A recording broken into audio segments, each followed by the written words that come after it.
to his car repair shop that he manages over here. And also there are cars, there are other vehicles there that were damaged in his business from this strike, but not too extensive. So certainly, again, in Israel, with all of these launches in the central areas of Israel, but also in the north. Sure. So, I mean, what you're seeing now is that, the IDF has been reporting about the incredible success, which is accurate, that they were having in Iran, eradicating such large percentages of the launchers. And people were starting to let down their guard, not to rush to the shelters as quickly or to feel like they might be a little bit safer. I think you mentioned earlier, this wasn't just one strike and you that killed 2 people, but in fact, it was 9 different locations that received some shrapnel or some parts of these cluster bombs that exploded. There are other people that were also seriously injured, many moderately and some lightly, at all those other locations or some of the other locations throughout central Israel. You're also talking about some places that received more damage. For example, an entire roof of a sports center in Holon damaged by the recent attack that killed those 2 people. It is important to note that if you do go to the bomb shelters, by and large, you are safe. The information that came out even about the larger Beit Shemesh attack, which took place last week, where 9 people were killed, the majority of the people, in the since the war started, only 2 of them are actually inside the shelter. So it is very, very important to get to those shelters. And here again at the construction site, as Alex just talked about, these 2 Chinese workers who were killed in this attack were construction workers that stayed on site. The health ministry and the Home Front Command are calling on businesses that have just reopened to ensure that their shelters are ready and that all sites, especially construction sites where people tend to be outside, have shelters nearby so that the people can be safe. Now, Mayan, you're reporting from the new Magen Ha'ari Hospital. What can you tell us about what's happening there? It's a new protected hospital. It's named for the war. What is this facility? What can you tell us? Sure. So that's a great question. This is a hospital that actually just opened here yesterday. We've got about 60 patients here so far, and the expectation is to have more than 200. This is a hospital that's working with 3 other rehabilitation hospitals around the country. Now, why did it open and why is it named this way? It's actually amazing, the agility here in Israel. As you can imagine, people who are disabled, or especially the elderly, cannot get to those shelters that we just discussed in enough time. And so we were seeing, that they were very fearful because there was nowhere to move them. You couldn't move. Not most of the hospitals in Israel went underground last Saturday when the war started, the first day. But not every hospital is equipped to do that. And geriatric hospitals, with some of our most vulnerable here in the country, are especially at risk. So here at this new hospital, which is a hospital run by Clalit, Israel's largest health insurance fund in the country, opened this hospital literally in the last few days. It's their 15th hospital. And they were able to move already, like I said, 60 patients. You can see behind me the ambulances, the activity going on, the Home Front Command soldiers working to bring those patients into this hospital. Once they shut the front doors, it's amazing. The entire facility is protected, so no patient has to move. Wow, that's incredible. Well, thank you for that update, Mayan, and we may be back to you later as well. Sounds good. Thanks, Sivan. Back to you. Iran's Assembly of Experts has named Mujtaba Khamenei, the son of slain Supreme Leader Ayatollah Ali Khamenei, as the country's new Supreme Leader. Iranian state media reported the decision Sunday, days after his father was killed in the opening phase of the U.S.-Israeli military strikes. Mujtaba Khamenei, a mid-ranking cleric, has long been seen by elements of Iran's power structure as a possible successor and is believed to have strong backing from parts of the powerful Islamic Revolutionary Guard Corps. Iran's ideology has historically rejected hereditary succession, but the appointment of Khamenei's son means the family name will remain at the center of Iran's leadership. Reports say the announcement was delayed for security reasons, amid fears the new leader could also become a target during the current war. Meanwhile, Israel issued a direct warning on its Farsi language account, saying anyone involved in appointing or supporting a new supreme leader could also be targeted. U.S. President Donald Trump also commented on the succession, saying Iran's new leader is not going to last long without Washington's approval. Trump told ABC News that the United States wants to ensure it does not have to face the same threat from Iran again in the years ahead. Trump said, quote, "If he doesn't get approval from the U.S., he's not going to last long. We want to make sure that we don't have to go back every 10 years when you don't have a president like me that's not going to do it." As Israel intensifies its air campaign against Hezbollah targets across Lebanon, the IDF says a precision strike in Beirut has killed 5 senior operatives from Iran's Revolutionary Guard Quds Force and Hezbollah. The targeted strike hit a room at the Ramada Hotel in the seaside Rawat area of the Lebanese capital. According to the IDF, those killed, including senior intelligence and financial officials who coordinated operations between Iran and Hezbollah, including a key figure responsible for transferring some $770 million from Iran to the group over the past year. The military says the operatives played a central role in funding, intelligence, and operational coordination between Iran and its proxy forces in Lebanon and the Palestinian arenas. Residents at the hotel were warned ahead of the strike, and most were able to evacuate. The IDF says more than 100 targets were struck in the past 24 hours, including Hezbollah command centers, weapons depots, and a training facility belonging to the group's elite Radwan force in Beirut's southern suburbs. Meanwhile, communities across northern Israel continue to face heavy rocket fire, with residents moving in and out of shelters as sirens sound throughout the day. The war with Iran is continuing to spill across the Persian Gulf as Tehran launches missiles and drones at several countries in the region. According to reports, Iran has fired projectiles toward Kuwait, Bahrain, Saudi Arabia, and the United Arab Emirates in recent days. In Kuwait, a drone strike hit a government building in Kuwait City, igniting a large fire. The Kuwaiti military says 2 officers were killed. In Bahrain, authorities say an Iranian drone damaged a water desalination plant, a critical part of the country's water supply. Saudi Arabia says its air defenses intercepted a drone east of Riyadh, while a ballistic missile fired toward Prince Sultan Air Base exploded in an uninhabited area. The United Arab Emirates says most of the missiles and drones fired toward its territory have been intercepted. Meanwhile, the New York Times reports that the United States has ordered diplomatic personnel at its mission in Saudi Arabia to leave the country after drone attacks targeted areas near the U.S. Embassy in Riyadh, a sign that the regional conflict continues to escalate. And now I'd like to discuss the latest events. Joining me now is retired Colonel Mary Eisen, Senior Fellow at the International Institution for Counterterrorism. Hi, Mary. Thanks for joining. Hi, ma'am. Thank you, Sivan.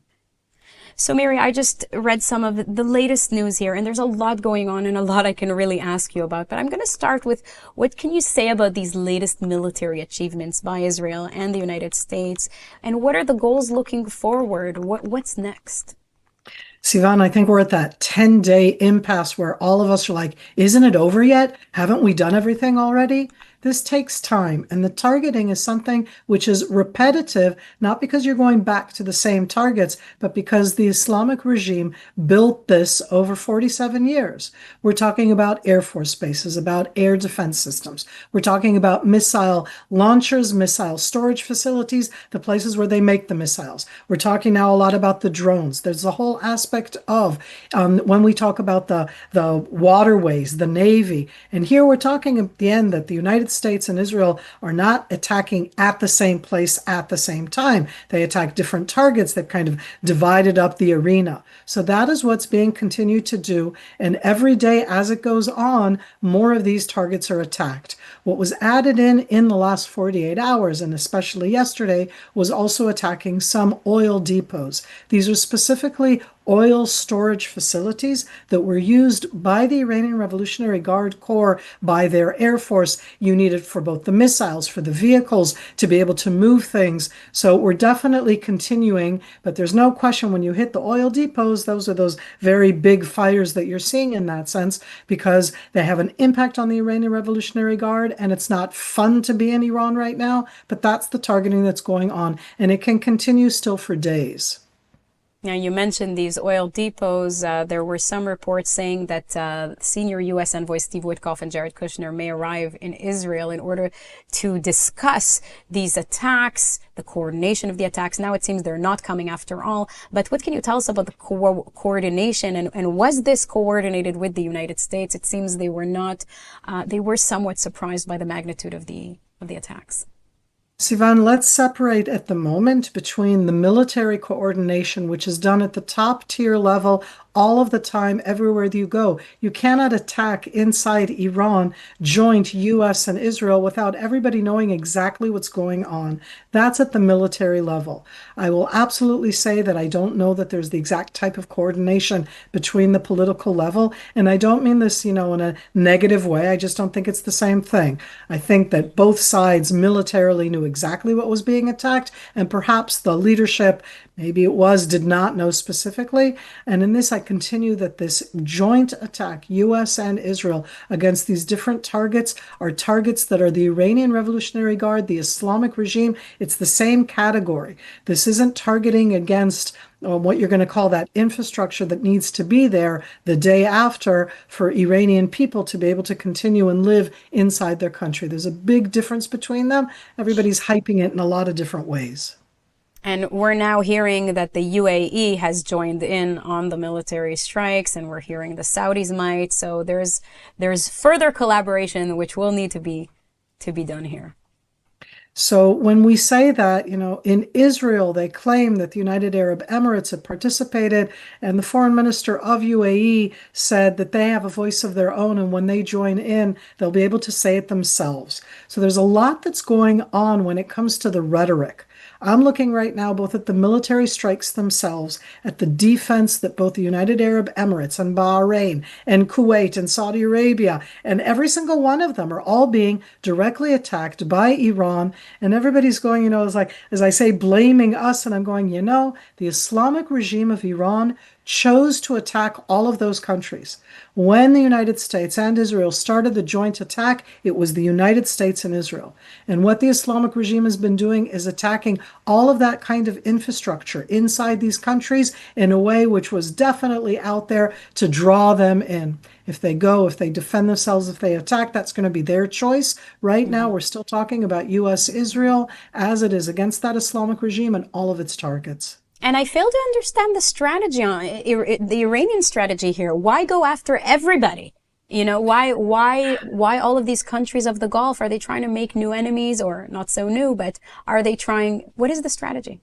What's the end game? I'm going to differentiate. No, it's a great question. And I would differentiate between the immediate goal and what's going to happen after. I think that the Islamic regime's immediate goal is to make sure that all of these countries that rely on oil export, on gas export, on tourism, just on the basic sense of safety for them, if it's UAE and Bahrain and Qatar and Oman and Saudi Arabia, impact the United States to stop the attacks against the Islamic regime. Meaning what you're doing is you're trying on purpose to make them go impact the United States, because it's not about impacting Israel, it's about impacting the United States.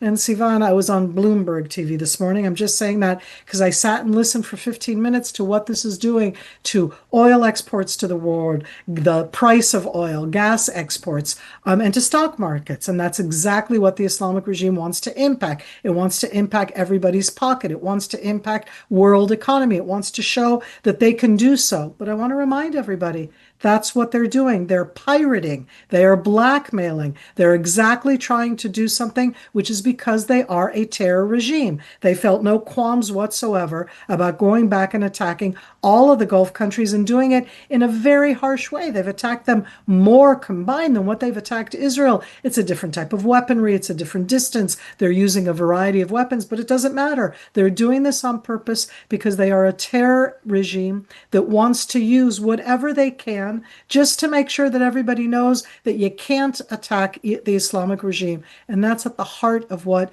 Israel and the United States are trying to change. We're trying to change that equation, that the Islamic regime are not the ones defining the rules. They're not the ones that go out and in this horrific way go and attack whoever they want. Just add in, by the way, to the Gulf countries, Turkey has been attacked. Cyprus has been attacked. Azerbaijan has been attacked. So what we're looking at is they're trying to hit out everywhere so that everybody will stop the attacks against the Islamic regime. That's a terror regime. What could an ending to this war look like? I mean, Iran, we know that we want to go after the missiles, we want to go after the nuclear capabilities, but how does it end? I don't know. And I don't think anybody knows. And I think that because we're in it right now, we so want it to be over. But in military terms, it's at the stage where you really feel you've made an impact on the targets. So that's one that it's out there. That doesn't mean it goes on forever. Targets at the end, you attack what you can.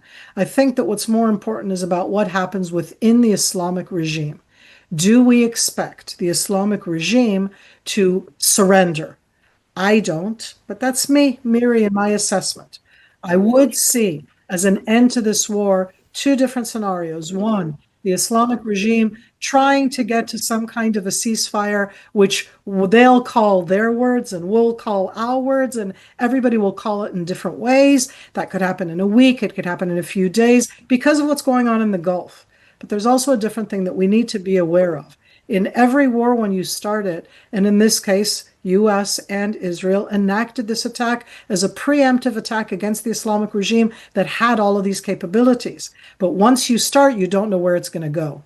And if, like the cluster bombs that they're using, and our defenses are so well done, but if these defenses, both in UAE and Bahrain and Qatar and Kuwait and Saudi Arabia, and Israeli defenses, don't work. It's about at the end it like you feel like it's almost luck. It's not luck. It's investment in defenses and in safe rooms and in all of us doing the right thing. But if there are a lot of casualties that anywhere, by the way, that could also be an incentive to bring about a ceasefire. No scenario is one that's a happy scenario. Wars are not happy in any case. I want to hope that we will do it in a correct way. We're targeting military targets inside Iran. That includes oil depots that are the ones that support the military, and that we will continue to do so and then end it when those targets are done with. And I want to ask you also about Lebanon and about Hezbollah, a clear proxy of Iran. They've been shooting at Israel. Residents of the Israeli north have been in and out of shelters with little to zero warning, and the sirens, as some of our audience knows, and some don't. The sirens in northern Israel begin once the rockets have already been launched and hit sometimes. So this is quite a complex situation. And yet the Israeli north has not been evacuated once again, just like it was after October 7th. People here are resilient and they're facing these rocket attacks. What would be the goal right now in Lebanon? Are we looking at a nearing military operation with boots on the ground? Hezbollah made a choice, Sivan. And that choice was made 2 days into Israel and US's preemptive attack against the Islamic regime in Iran. They said, we're going to stand up for Iran. And I'm going to say, that means that they're not standing up for Lebanon, because the Lebanese government, the Lebanese president, the Lebanese prime minister, the Lebanese parliament outlawed Hezbollah before the attack started, and Hezbollah chose to go in. So what are the Israeli aims? What does it mean about boots on the ground? First, it's called, we're not going to evacuate communities again. To not evacuate communities that are in a direct line of fire, people need to come here and go up to our beautiful north and go see that border and see that you look deep into Lebanon. But looking deep into Lebanon, where you have different Hezbollah positions, it means that they can fire directly into the Israeli communities inside Israel. So if you're not evacuating them, that means that you have to make sure that the threats of anti-tank missiles that have distances of 8 to 10 kilometers from the border cannot attack and hit Israeli communities inside Israel. It doesn't matter if it's Kfar Yuval or if it's Kiryat Shmona or Shlomi or Nahariya. These are different terms. It's different between the anti-tank missiles direct line of sight and between rockets that have a little bit more time and you have a little bit of early warning for. But if you're not evacuating the Israelis, you have to go in. So yes, we're talking about some kind of maneuver, some kind of going in. And at the end, it's both to defend the Israeli north, but it's also to go against the exact same thing we're doing in the Islamic regime of Iran. It's going against those who call for our annihilation, who use those weapons against us, and who chose 2 days into this to join Iran and not to stand with their fellow Lebanese. What is expected of the Lebanese government at the moment, do you think? Well, here there's a difference between me and what I expect and between the government of Israel. I'm smiling because I am going to be slightly cynical. The Israeli defense minister stated that that if this government does not actively physically go and disarm Hezbollah, then Israel would perhaps attack Lebanese targets, because until now it's only Hezbollah targets. They happen to be all over Lebanon, but they are all over Lebanon. I think that what I would like to see is not just the rhetoric, because this government in Lebanon has done things that have not been done there for 45 years, and I'm going to call them out for that in a good way. They have outlawed Hezbollah. They've said that they want to disarm them. They have shown that they have at least a desire, but they absolutely have not done it in action. And that's really challenging, because at the end, Lebanon's on the other side of the border. They're going to be there tomorrow. Whenever this ends, we're still going to have Lebanon on the other side of the border. And we want to have a Lebanon next to us that does not allow and enable a terror army to exist inside Lebanon. There's the Lebanese armed forces. And they've extensively said how much that they've disarmed Hezbollah since the ceasefire of November 27th, 2024. That's almost a year and a half ago. And look at all of the rockets being fired at Israel. Look at all of the ATMs. Look at all of the drones. They guess they just didn't disarm those. So are they saying now that they only had to disarm them on the area near the border? What kind of a Lebanon is it if it has inside it this terror army? So I do want to see a Lebanese government, and I think that they do acknowledge the threat and they act as if they're helpless in the front of it. Today, Israel was attacking inside Lebanon Hezbollah targets that are the money flow.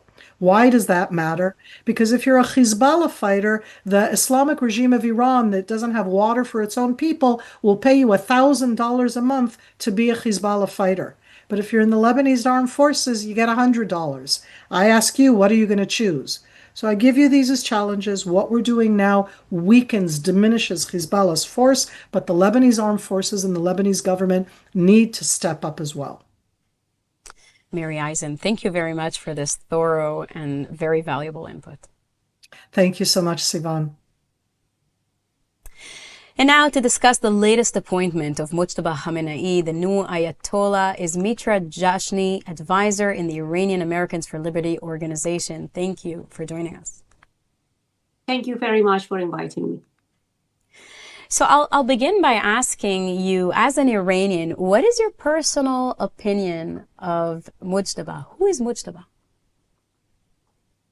Yeah, as you know, yesterday we heard the official announcement that Mujtaba Khamenei has been chosen as the new leader. But the situation around him is very strange and raises many questions. Since the day Ali Khamenei was killed, from the very first day of the war, no one has seen Mujtaba Khamenei. In fact, even before this moment, he was almost invisible in public life. Unlike his father, he rarely appeared in public and never showed an independent political personality. He was more like a shadow next to his father rather than a leader with his own identity. For many years, there were rumors that he could become the next leader. These rumors were sometimes discussed by critics of the regime and sometimes even by people inside the system. One person, for example, who mentioned this publicly was Faiza Rafsanjani. In a television interview, she suggested that Mujtaba could play a role similar to Mohammed bin Salman in Saudi Arabia.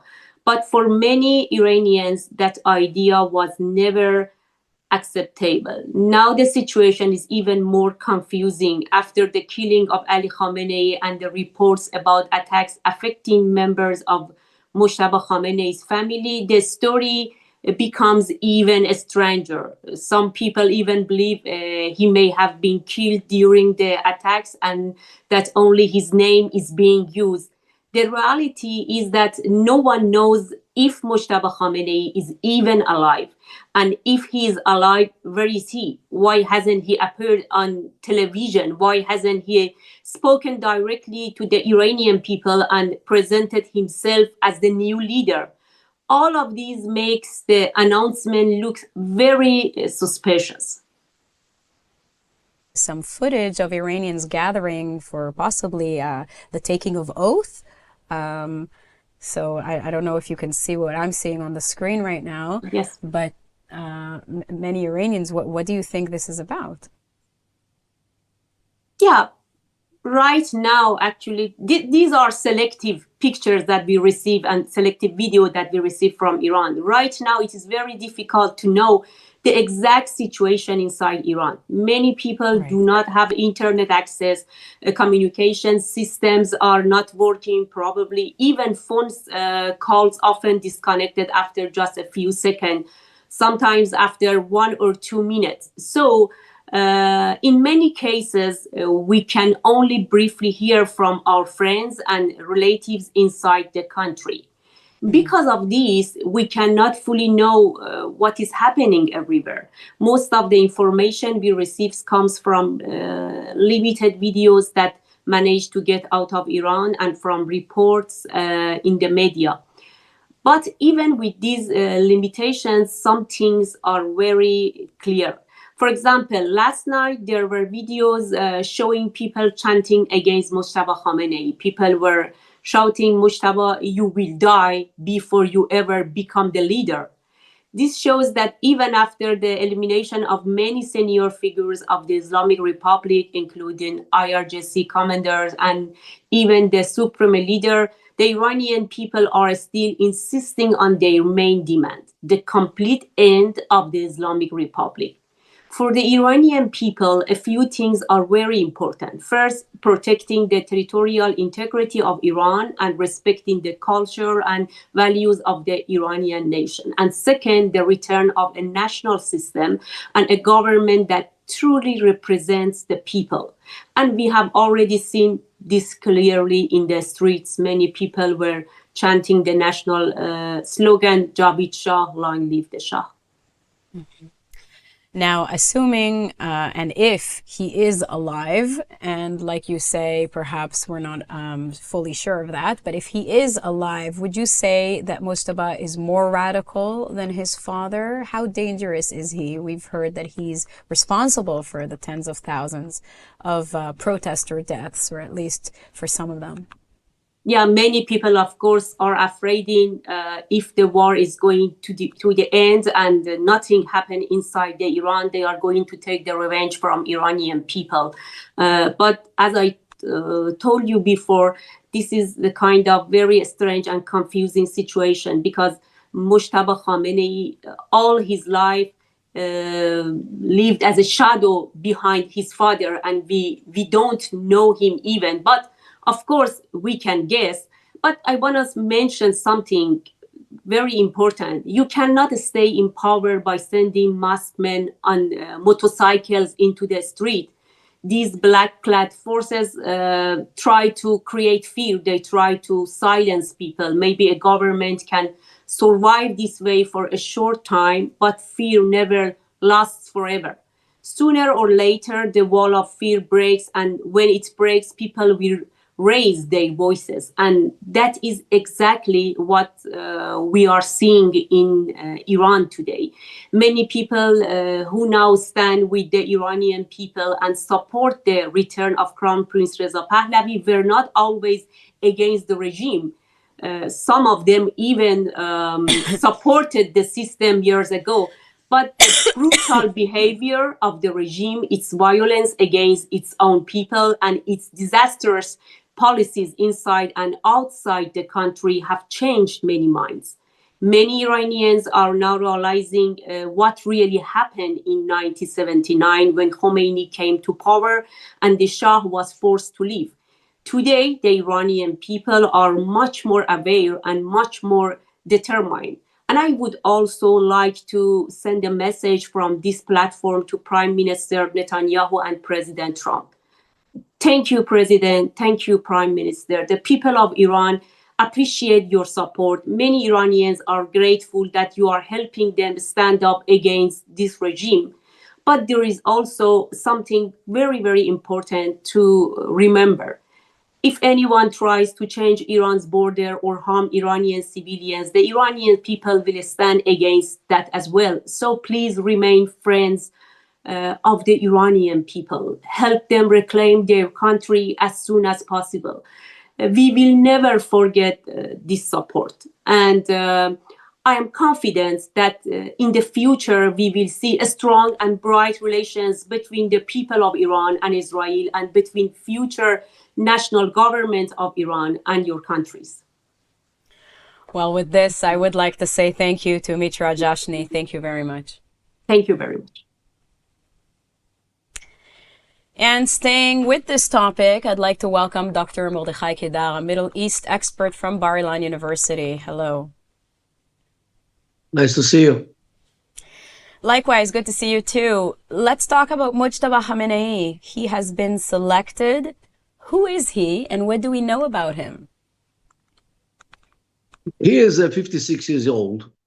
And according to what I hear from the media, because there's very little from him personally, he is very close to the IRGC. He is much more radical than his father. His father was vicious as he was.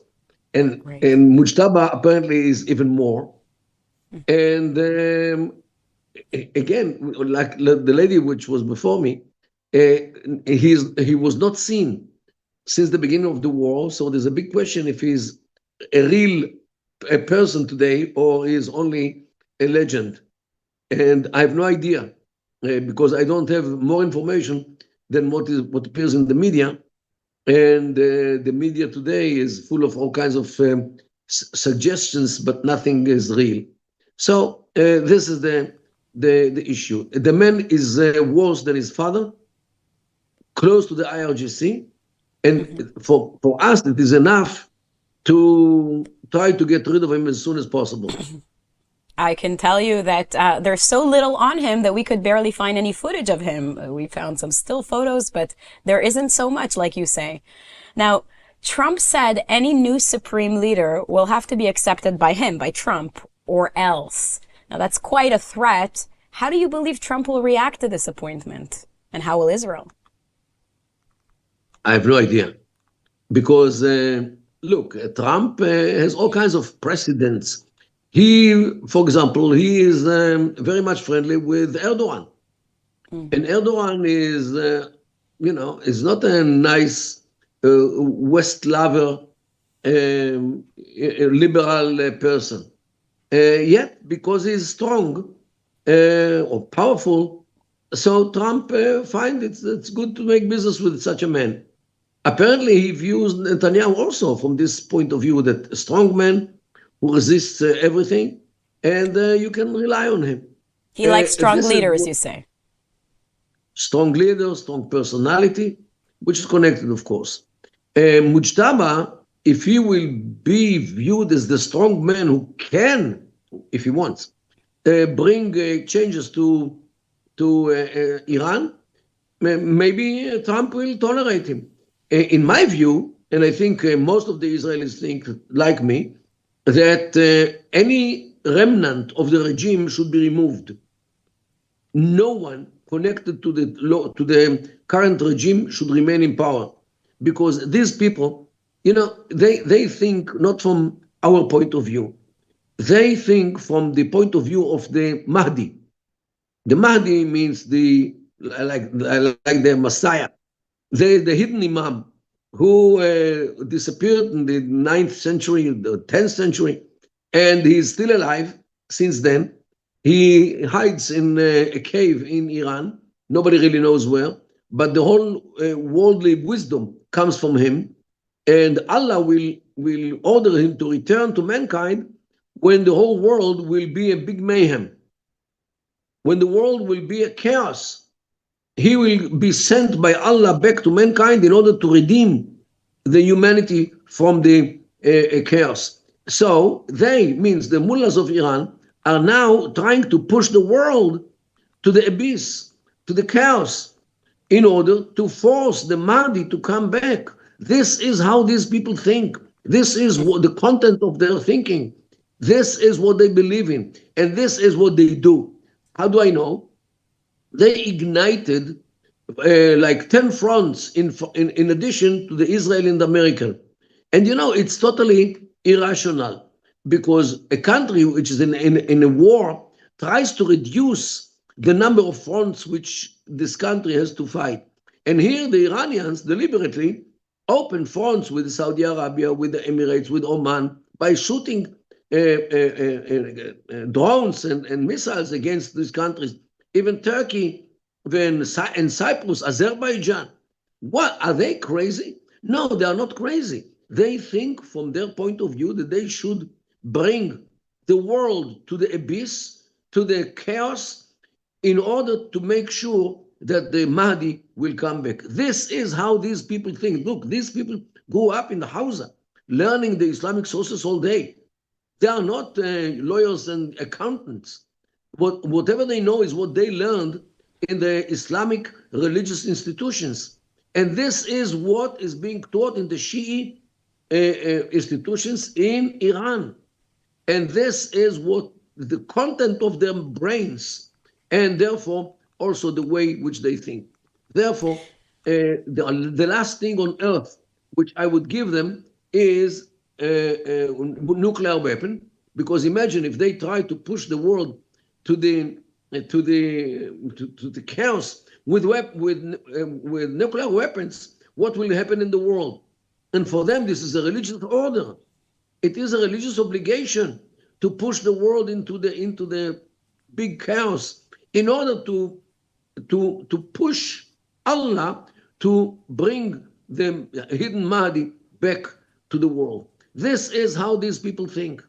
And they are the most dangerous regime which could ever be. And therefore, anyone who is connected to them in any way, shape, or form should be kicked out and not even allowed to believe in Iran. In order to make sure that Iran forever will remain a state, normal states. And this is what we should say, not hide it, because it's not politically correct to talk about people's beliefs. It's now, I mean, this is what Netanyahu has been saying for several decades. Almost in every election campaign, he has raised the Iranian flag. People sometimes even laughed at him for it, that it's just, to get the votes, to talk about the security in Iran. But honestly, to be honest, he's always been waving the Iran flag and the nuclear weapons and how Iran must be stopped. So now finally, they're doing something about it along with the United States. One last question. What about Reza Pahlavi? So many Iranians would love to see him involved. How does that come into play now with this war going on? Is there any chance for that to materialize? Look, I know at least two people who know him personally. I didn't meet with him, but they know him, from daily life. They say that he doesn't have the personality to run a state, because somebody who wants to run a state, any state in the world, especially in Iran, he needs a good deal of killer instinct, because, he has to run a state. And in many cases, people don't agree with each other. And you have to make a decision and to force them to do what they should do. So you need a good deal of killer instinct, which he doesn't have. And not only this, he is in the States already for 47 years. And he enjoys life. He never showed any sign that he wants to become a politician or to come back to power or to come back to Iran. And all of a sudden, he is jumping on the wagon which goes to Iran. People in Iran, don't forget that many people in Iran did not forget his father. And his father was vicious, was cruel, was a bloodthirsty ruler. This is why one of the reasons that the people went after Khomeini. Little they knew about how bloodthirsty Khomeini was. But in the beginning, they were full of hopes that Khomeini will not be like the Shah. The Shah was vicious and cruel. And I'm not so sure that the old guys, those who remember it, really want Reza, because what? What did he learn from his father? Okay, to how to behave. So this is the I would say the question about the Reza, whether he fits or not. I have no idea. Well, Dr. Mordechai Kedar, thank you very much. You have a good day. The war with Iran is also sparking a political debate in Britain. Former Prime Minister Tony Blair says the UK should have stood firmly with the United States and Israel from the start, while Prime Minister Keir Starmer has taken a more cautious approach. To discuss the military and strategic implications, we're now joined by Chris Ryan, former Special Air Service Sergeant in the British military and author and security consultant. Thank you for joining. Good morning. How are you? We're good, thank you, under the circumstances. Yeah, Well, I'm sure. Former Prime Minister Tony Blair has said the UK should have backed the US and Israel from the very beginning. From a military perspective, and you have a lot of experience, do you agree that Britain should have joined the initial strikes? And why didn't they? Yes, absolutely. It's a disgrace, and I'm ashamed of the actions of my government. We all know what Iran is, and we cannot afford or to let them have a nuclear weapon. We should have been standing shoulder to shoulder with the Americans and the Israelis when this conflict or operation started. The Straits of Hormuz should have been saturated with shipping from, or naval shipping from Europe, America, and it's just shocking, and I can't believe that we're inept not to be involved with this operation. Now, Prime Minister Keir Starmer, he took a more cautious approach. He's saying that the UK should avoid the mistakes of Iraq. Does that make sense in any way? Is there sense in what he's saying, or does it risk undermining the alliance with the United States? Well, it certainly undermined the alliance, that's for sure. The bottom line is, it's happening. It's happening now. So there's no choice. You can't be cautious when, there's a conflict unfolding here. We should have been here right at the beginning and support our allies. Absolutely. I feel that some of the public here in Israel shares your views, but President Trump, he criticized the UK for not supporting the strikes from the get-go, saying Britain joined too late, so that even if they do wish to pitch in at this moment, it's a little bit too late. From your experience in the military, how important is the UK-US special relationship in a conflict like this? Well, can I just say, the Americans are very, very good at starting conflicts without an end game, and that's where it becomes a disaster, and it gets spread out, and it just continues. They've got history of doing this from Vietnam right through to the first Gulf War, second Gulf War. I think there's been a lack of planning, and now it's started. This isn't going to go away anytime soon.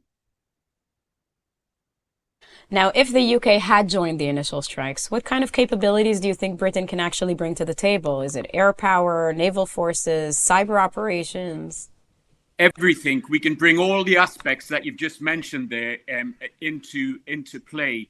Not only that, we've got special forces that are trained into going in and rescuing pilots, first of all, because they're at a risk of being shot down. Also going in for high value targets, also gathering information and target acquisition, and also just being there with our Navy and our Air Force. Mm-hmm. Now, Iran has already targeted bases and allies across the region. It's not just Israel we're talking about anymore, countries across the Gulf. If the UK became more directly involved, would that significantly increase the risk of a wider regional war, do you think? No, I think if we were involved in stopping the drones hitting the Emirates and other countries, and remember, they actually got a drone onto Cyprus into a British base. Now that's an act of war, and we should have reacted straight away. I think the more people that we have over there, it would bring it to closure. But we're delaying, and once a conflict starts, you cannot delay. I mean, as you well know, Iran is 3 times the size of France, with a population of 95 plus million. We should have been there right at the beginning, and they should have been using our skill sets within the SAS and the SBS. But as I said, that strait of water should be saturated with naval ships, stopping them trying to disrupt this conflict. They're having the Iranians are having an impact now on the economics of the world, because as soon as you start taking money out of people's pockets because of gas prices, fuel prices, and everything else that's go along with it, you lose the support of the public to continue the fight. Mm-hmm. Now, British leaders keep referencing the lessons of Iraq and Afghanistan, and you mentioned also about the United States entering wars and conflicts from the past. Are those lessons relevant to this specific war, do you think, or is it a completely different type? Every war is different. Every conflict is different, but you can take, the main framework and look at how these conflicts dragged on for years and years. And they should have a plan of who's going to take over, who's going to run Iran once it falls. But there's a lot of aspects to look at before you start firing off missiles. Mm-hmm. It's too late now. I mean, the genie's out of the bottle, and we've just got to make the best we can of it by getting rid of that regime and their Republican Guard, and then in the hope that the average Iranian soldier will actually turn against the regime, and then the support of the general population. So we just heard earlier that Netanyahu was speaking to Macron, probably more about Lebanon and Hezbollah strikes, but in general speaking to him. And I want to ask you, if Western allies appear divided on this war, does that send a signal of weakness to Iran or to other adversaries, do you think? Yeah, absolutely it does. And it's being inept and not acting on that. I was a part of a delegation. I was one of the first civilians into Gaza after that horrific attack on Israel.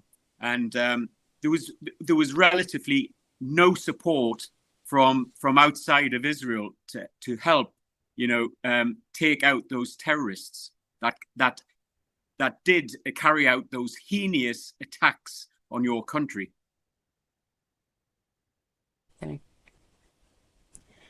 Well, I'd like to thank you very much for your important input. This is valuable input on the European stance here. Thank you very much, Chris Ryan.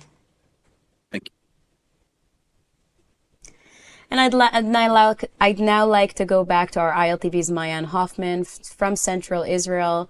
Mayan, what can you tell us on the ground? Well, so we're still about an hour or so out from the last rounds of rockets, a couple hours, and people are still feeling the tension from so many of that, the straps of that direct hits. I think that one of the things that, we started to speak about was the fact that the economy here is starting to open, and as a result, people are feeling a little bit more comfortable. And today's cluster bomb attacks, really started to shift that perspective and the question mark as to whether or not kids really can go back to school, which is something, of course, that we're aiming to do. Despite the security situation, Mayan, parts of the economy are reopening. What can you explain to us? What is happening with people returning to work? Some parts of the industries are back. Obviously, anywhere that's near a shelter. But tell us about this. Instructed that they were allowed to go back to work as long as there was a shelter nearby, that they were able to get to the shelter and to cover. Part of the reason that Finance Minister Bezalel Smotrich did that is because of how much the war is costing us.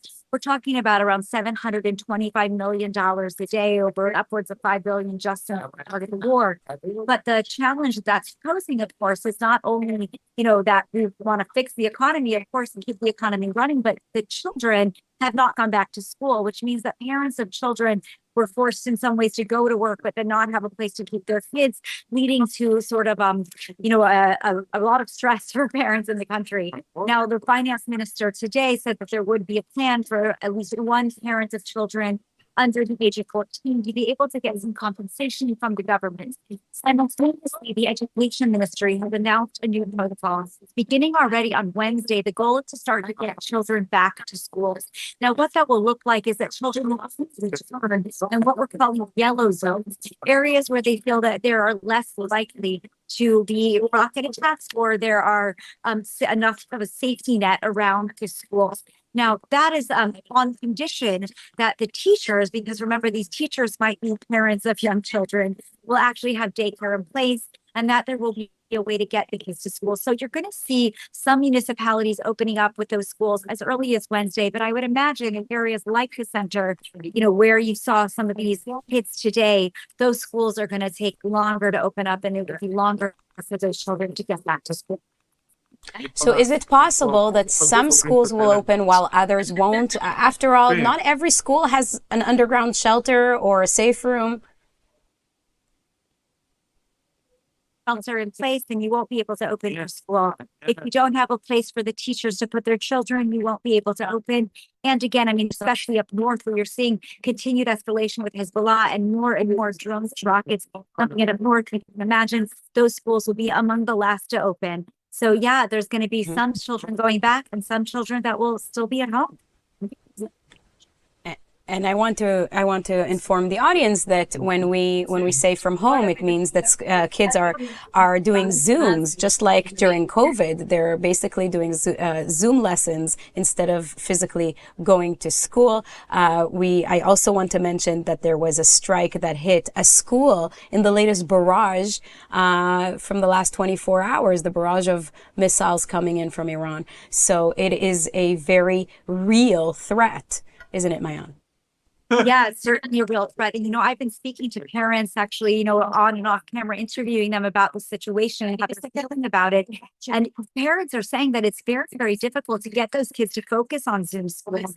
They are not used to it in COVID, but then if they weren't able to be together, now they know that they can gather. They want to be with their friends. They want to interact. They finally went back to school. And here we are again with another situation where kids are holed up at home. So it's certainly causing a lot of stress for the parents. And also, it's not so healthy for the kids. So we're hoping, for a successful war, but also a speedy end to this war with that success so that children and the economy and people who want to go to the get back to their business. Absolutely. A lot of people are asking us who are here in Israel, what is it like? And very often you hear an answer, oh, it's like COVID, but with a war twist. Right. So this goes back to how the kids are coping. Of course, there's also the psychological elements, which are different than during COVID, because the kids understand that there are missiles and sirens and they have to run to safe rooms and to shelters. And there are fears involved. And, we will likely discuss the post-trauma of all of this when it's finished. But Mayan, thank you for bringing that to our attention. Like you say, some people are back to work, some are not. It is complex. Children are at schools and, are out of schools and likely will go back to schools in the coming days, possible. And that's all. Thank you very much, Mayan. That's a wrap for this edition of ILTV on the Hour, broadcasting live from Israel in the heart of the Middle East, from Tel Aviv to Tehran. We're here every hour on the hour with the latest breaking developments, in-depth reports, and exclusive insights into the stories shaping the region and the world.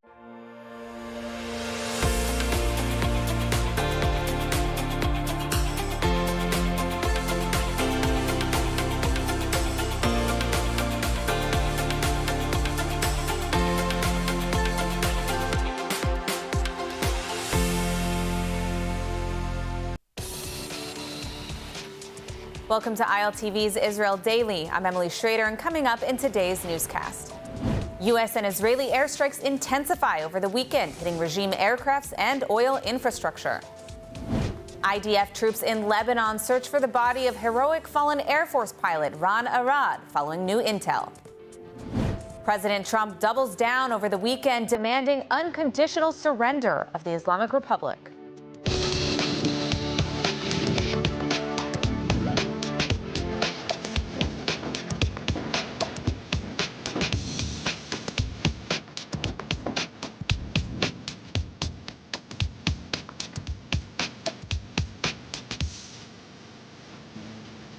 Israel entered day 9 of its war in Iran, targeting the Islamic Republic's energy infrastructure in the heart of Tehran. Dramatic Air Force strikes also took out the underground bunker of the regime's top military leadership. More from ILTV's Steve Leibowitz. Israeli Air Force jets have struck fuel depots and storage facilities in and outside Tehran, linked to the Iranian Revolutionary Guard. Video from the scene shows large fires burning in the Iranian capital. The IDF says the targets were used to supply fuel for Iran's military and its network of proxy forces across the region. The strikes appear to mark the first time since the war began that Israel has hit Iran's national energy infrastructure in what Israeli sources describe as an attack on key pillars of the regime.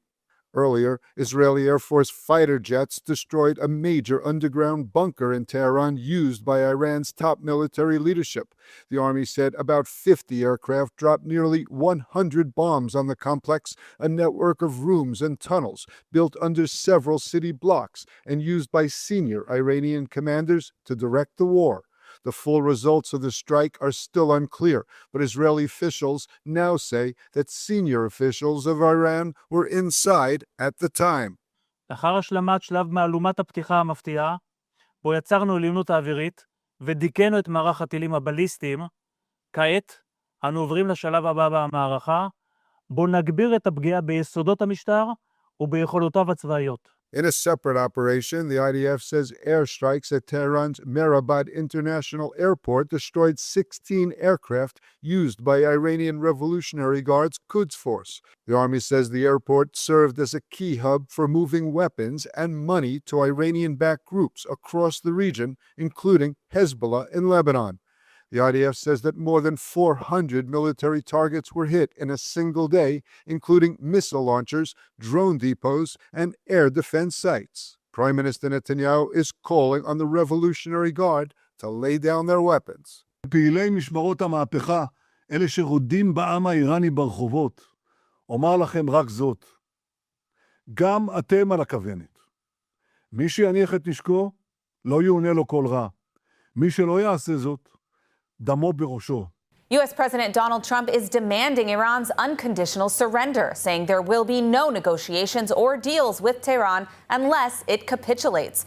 Trump indicated that the war against the regime will end only once that country no longer has a functioning military or any remaining leadership in power. ILTV's Devil Klein has the latest.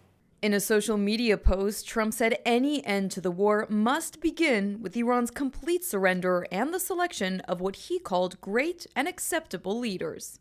He added that after such a move, the United States and its allies would help rebuild Iran and support its economic recovery.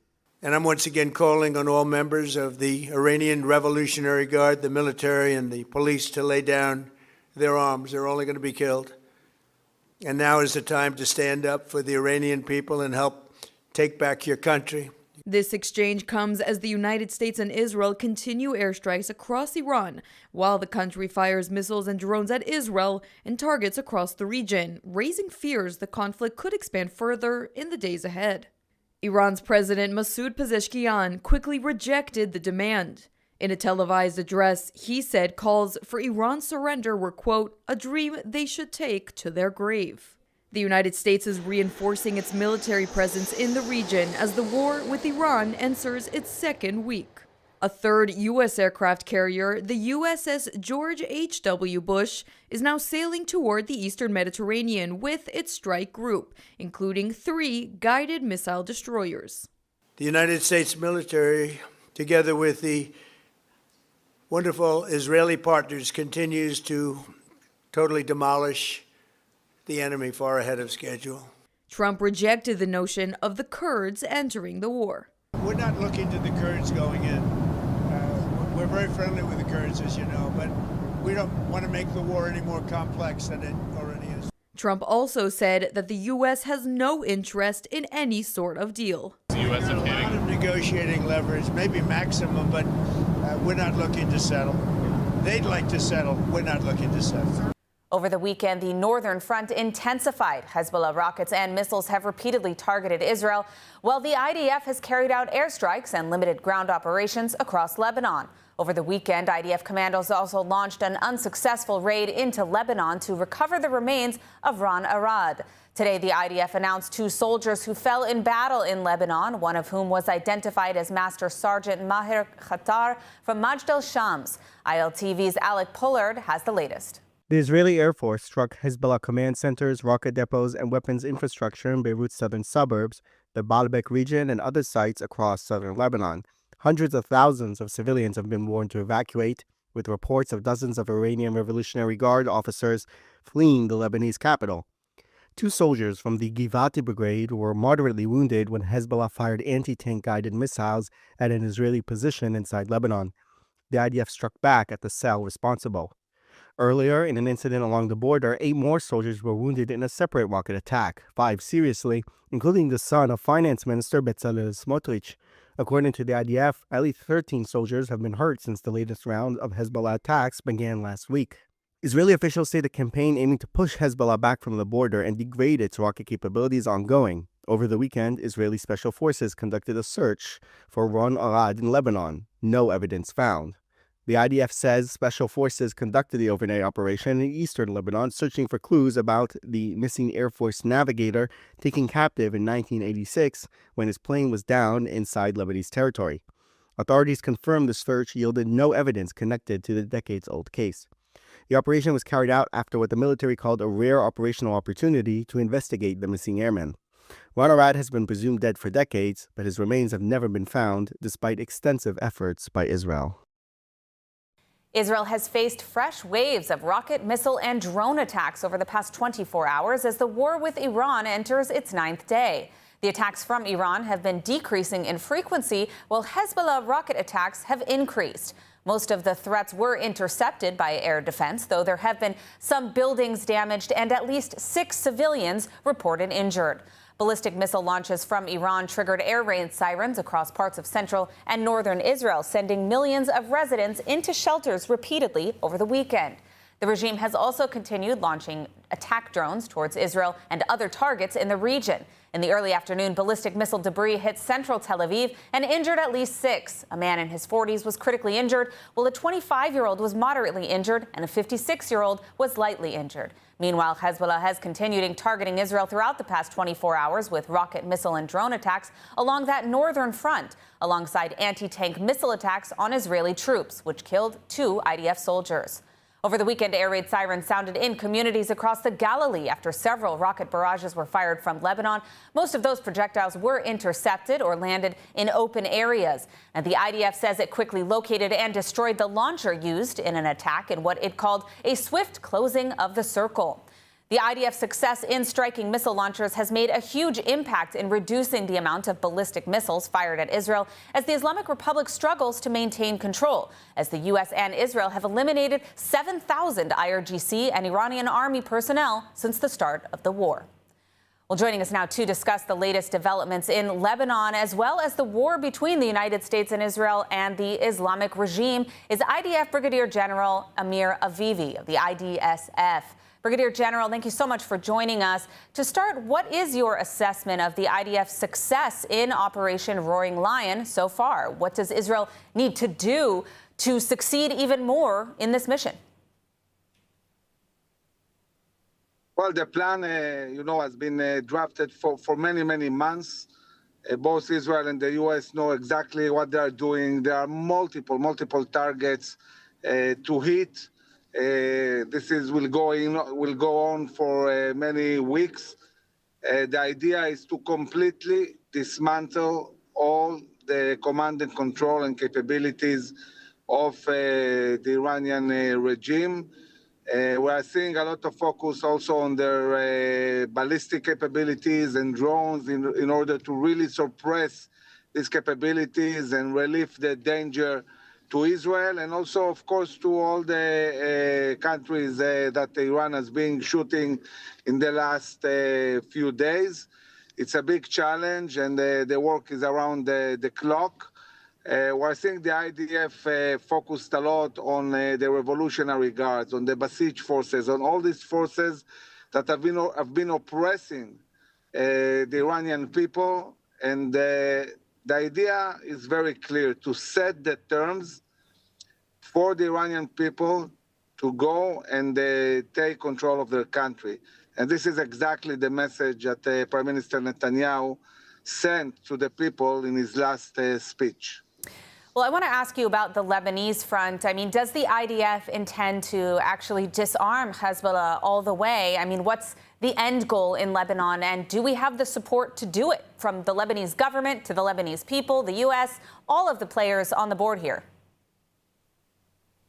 So we need to look at the overall picture. The way to dismantle Hezbollah starts with dismantling the Iranian regime. The money comes from Iran, the technology from Iran, the guidance is from Iran. Without all these capabilities, Hezbollah cannot exist. They depend on Iran. So obviously, dismantling the regime, preventing them from sending money, destroying all the airplanes that were carrying the money and capabilities to Hezbollah, this obviously is a huge step towards dismantling Hezbollah. At the same time, the Lebanese government, we see them more resolute, and for a simple reason. They look at the day after. They understand that the day after is coming, there will be no Iranian regime, and they want to be part of the future expansion of the Abraham Accords. They understand that in order to be relevant, they need to be more proactive in dismantling Hezbollah. And we see the first steps towards this reality where they work harder. And we are also facilitating that by really hitting out Hezbollah, degrading them to the extent where the Lebanese army will be able to deal with them. Well, you know, one of the strange phenomena that we've seen in this war so far is the Islamic regime striking UAE, Bahrain, and other Arab states even more than they're targeting Israel. What is the strategy behind this, and do you believe that the regime has overplayed their hand? So basically, they want to create chaos. They want to create international pressure on the U.S. to stop attacking. They cannot stop the attack itself militarily. So they're doing two things, creating international and regional pressure, or at least trying to. It's not working for them very well because these countries are actually aligning with Israel and the U.S. and in a way joining the coalition. The other thing that they're trying to do is rise dramatically the prices of oil to create pressure in the markets, especially within the American society that is very, very sensitive to oil prices. And they're doing so by attacking oil fields and refineries and disrupting the oil trade globally by operating around Hormuz.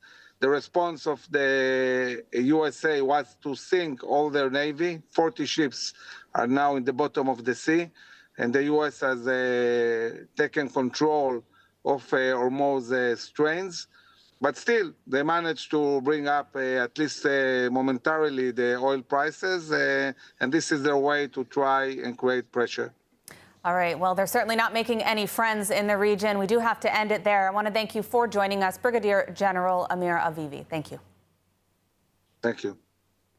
Well, Saudi Arabia is reportedly making moves to defuse the Mideast war as the Islamic Republic continues striking its neighbors in the Gulf, causing a major economic impact on the region and beyond.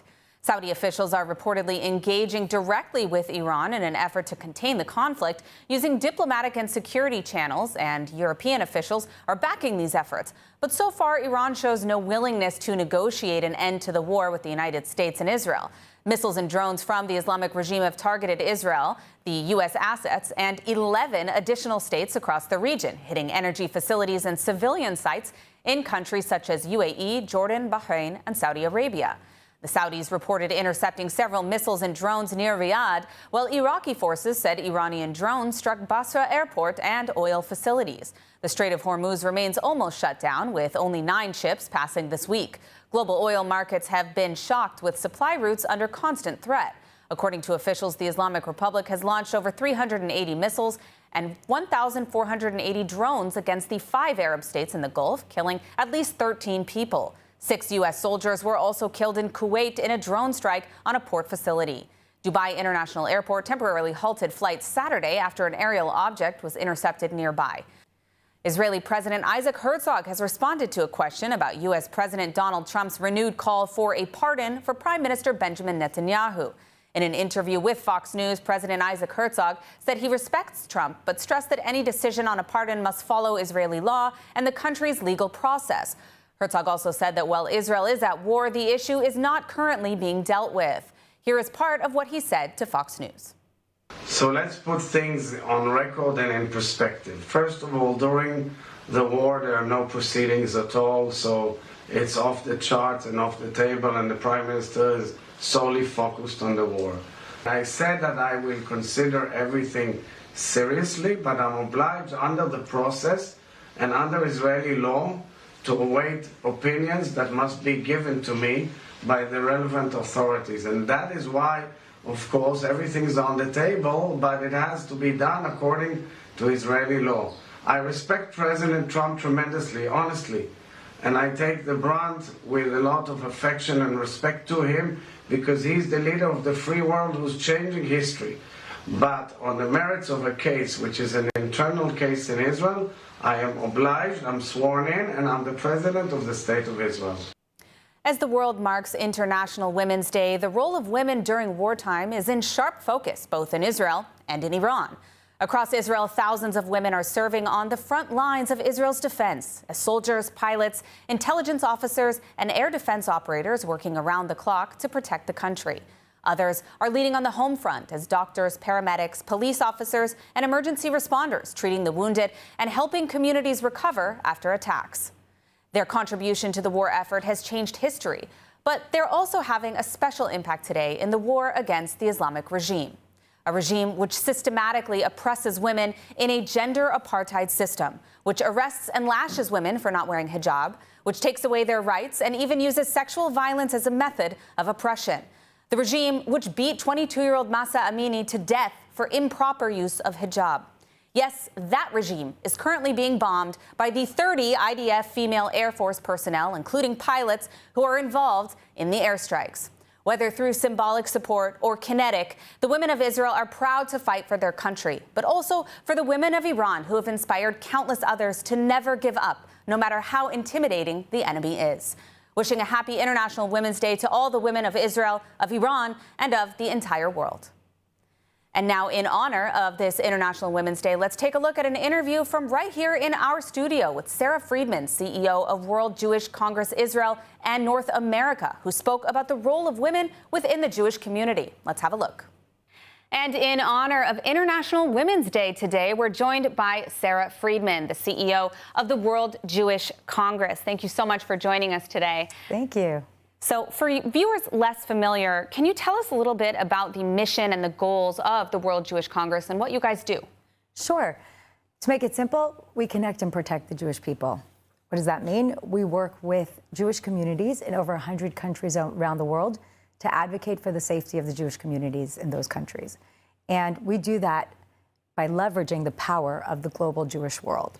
So tiny communities like Latvia, Estonia, and they're probably not even the tiniest, Albania, they have the power of the entire global Jewish world. We know that women are underrepresented in many senior leadership positions, even in Jewish organizations.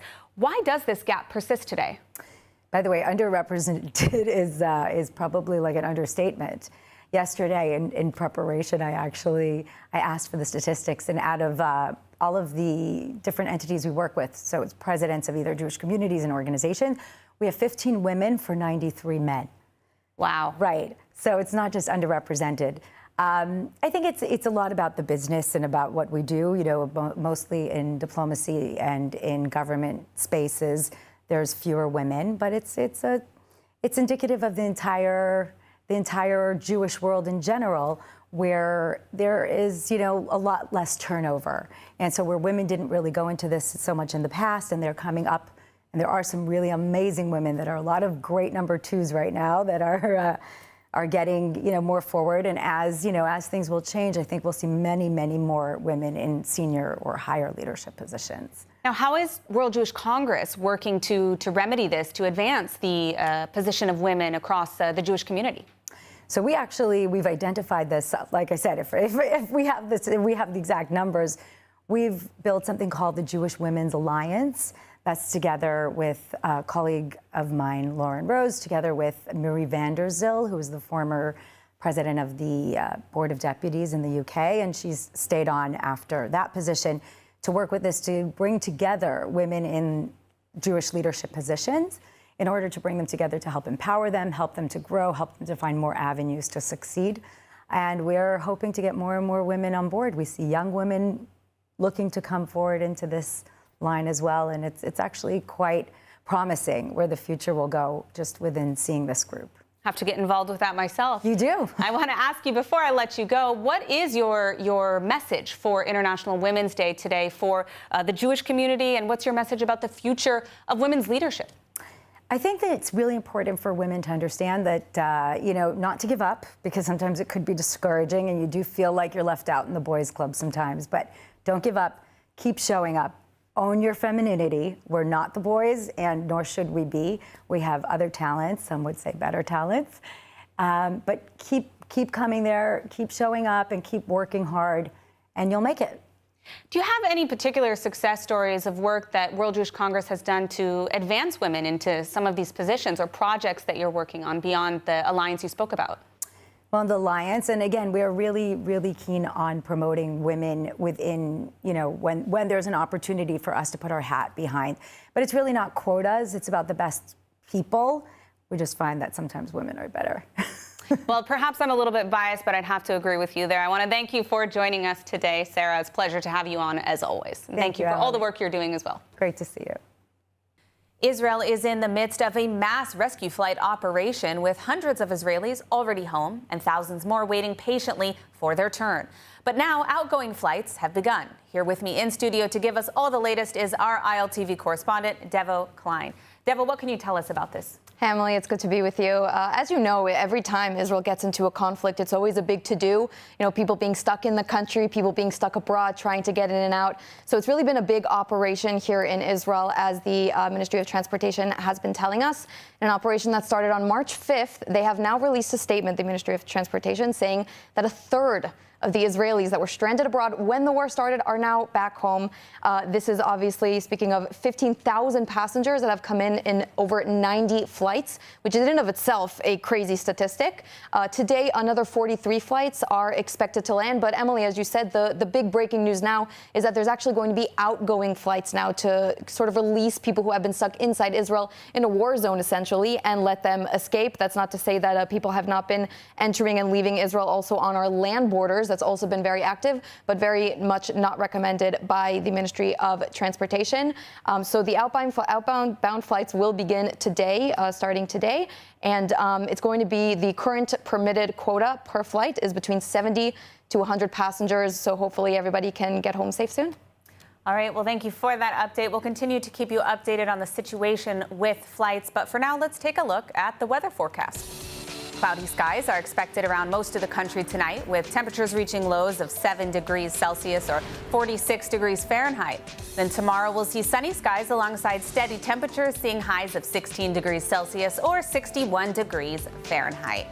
And that's a wrap for today's news. For the latest updates from Israel on all your devices, be sure to follow our ILTV channels and keep up with us on social media. That's ILTV_Israel on all platforms. Stay informed with the latest news straight from the heart of Israel. I'm Emily Schrader. Be well, and thank you for watching.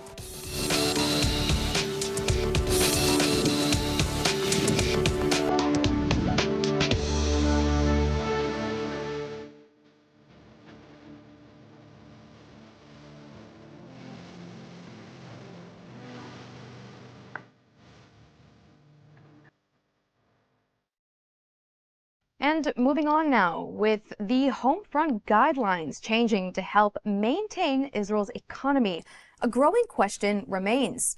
What does wartime do to Israel's economy, and how can we help? Joining us now is Dani Naveh, President and CEO of Israel Bonds. Under his leadership, Israel Bonds has raised more than $7.3 billion worldwide since October 7th, 2023, and 2025 marked the third consecutive year in which global sales of Israel bonds exceeded $2 billion. It's moments of crisis, and in moments of crisis, the organization's mission becomes even more critical, playing a vital role in strengthening Israel's economic resilience. On Saturday, Mr. Naveh launched an international emergency campaign to support the state of Israel in light of operations Epic Fury and Roaring Lion, sending a clear and powerful message that Israel is not alone. Dani, thank you so much for joining us today. Thank you for having me. So I have to ask you, as conflict in the region widens and Iran launches unprecedented missile attacks on Israel and neighboring countries, how is Israel Bonds responding to this moment of crisis? As you have mentioned, on Saturday, hours after the operation started, I initiated a special campaign of support for Israel. And you can find so many people these days that ask themselves, how can they assist? And the most direct and impactful way to help Israel is by buying Israel bonds. Buying Israel bonds is first a statement of solidarity, of standing strong with Israel.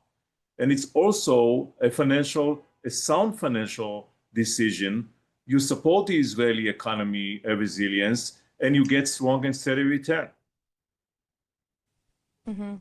And what message would you share about the strength and the determination of the Israeli people and the U.S.-Israel partnership in light of the recent conflict? And how can supporters demonstrate their solidarity at this critical time? Well, when we take a look at the performance of the IDF and the U.S. armed forces, it's really amazing. But if you ask me what is not less impressive is the resilience of the Israelis. The fact that although the heavy toll, although the cost and the heavy costs in human life, the scary moments at the mamad, at the shelter, although the heavy toll, the spirit of the Israelis is very strong and steadfast, because people understand that this is not just a war on the right of our beloved Jewish homeland to exist. This is a war on the future of human civilization. And the United States and Israel stand shoulder to shoulder, and now it's our turn to show our support. And the best way to do it, as I mentioned before, you can go today to israelbonds.com. If you have an account with us, you can just make an investment. If you don't have an account, you can open an account and express your support for Israel today. Awesome. And I also just want to remind our viewers that the QR code that is on your screen right now will take you directly to the website if you do want to donate. Mr. Naveh, before I let you go, I also want to ask one final question just about Israel's economy in general. We know that ongoing conflicts do impact Israel's economy, but my question is how and what can we do about it? Although the toll of the war, the Israeli economy is very strong, which is very impressive. You take a look at the main indicators of the Israeli economy, you see how strong they are. From the performance of the Tel Aviv Stock Exchange, the strength of the shekel, billions of dollars of investment in Israel tech during the last couple of years during the war. And we at Israel Bonds can take pride in having an important part in that, in supporting the Israeli economy. As you have mentioned, we raised since October 7th more than $7.3 billion for Israel. So each one of our investors can take pride in having part in that, in the strength of Israel and the resilience of the Israeli economy. That is awesome to hear. I also want to just let our viewers know that you really don't have to wait for wartime to invest in Israel bonds. I can share with you that my grandparents have actually invested in Israel bonds. I got one for each of my birthdays. So you can really invest at any point just by scanning the QR code on your screen. Dani Naveh, thank you so much for coming on the broadcast today. Thank you.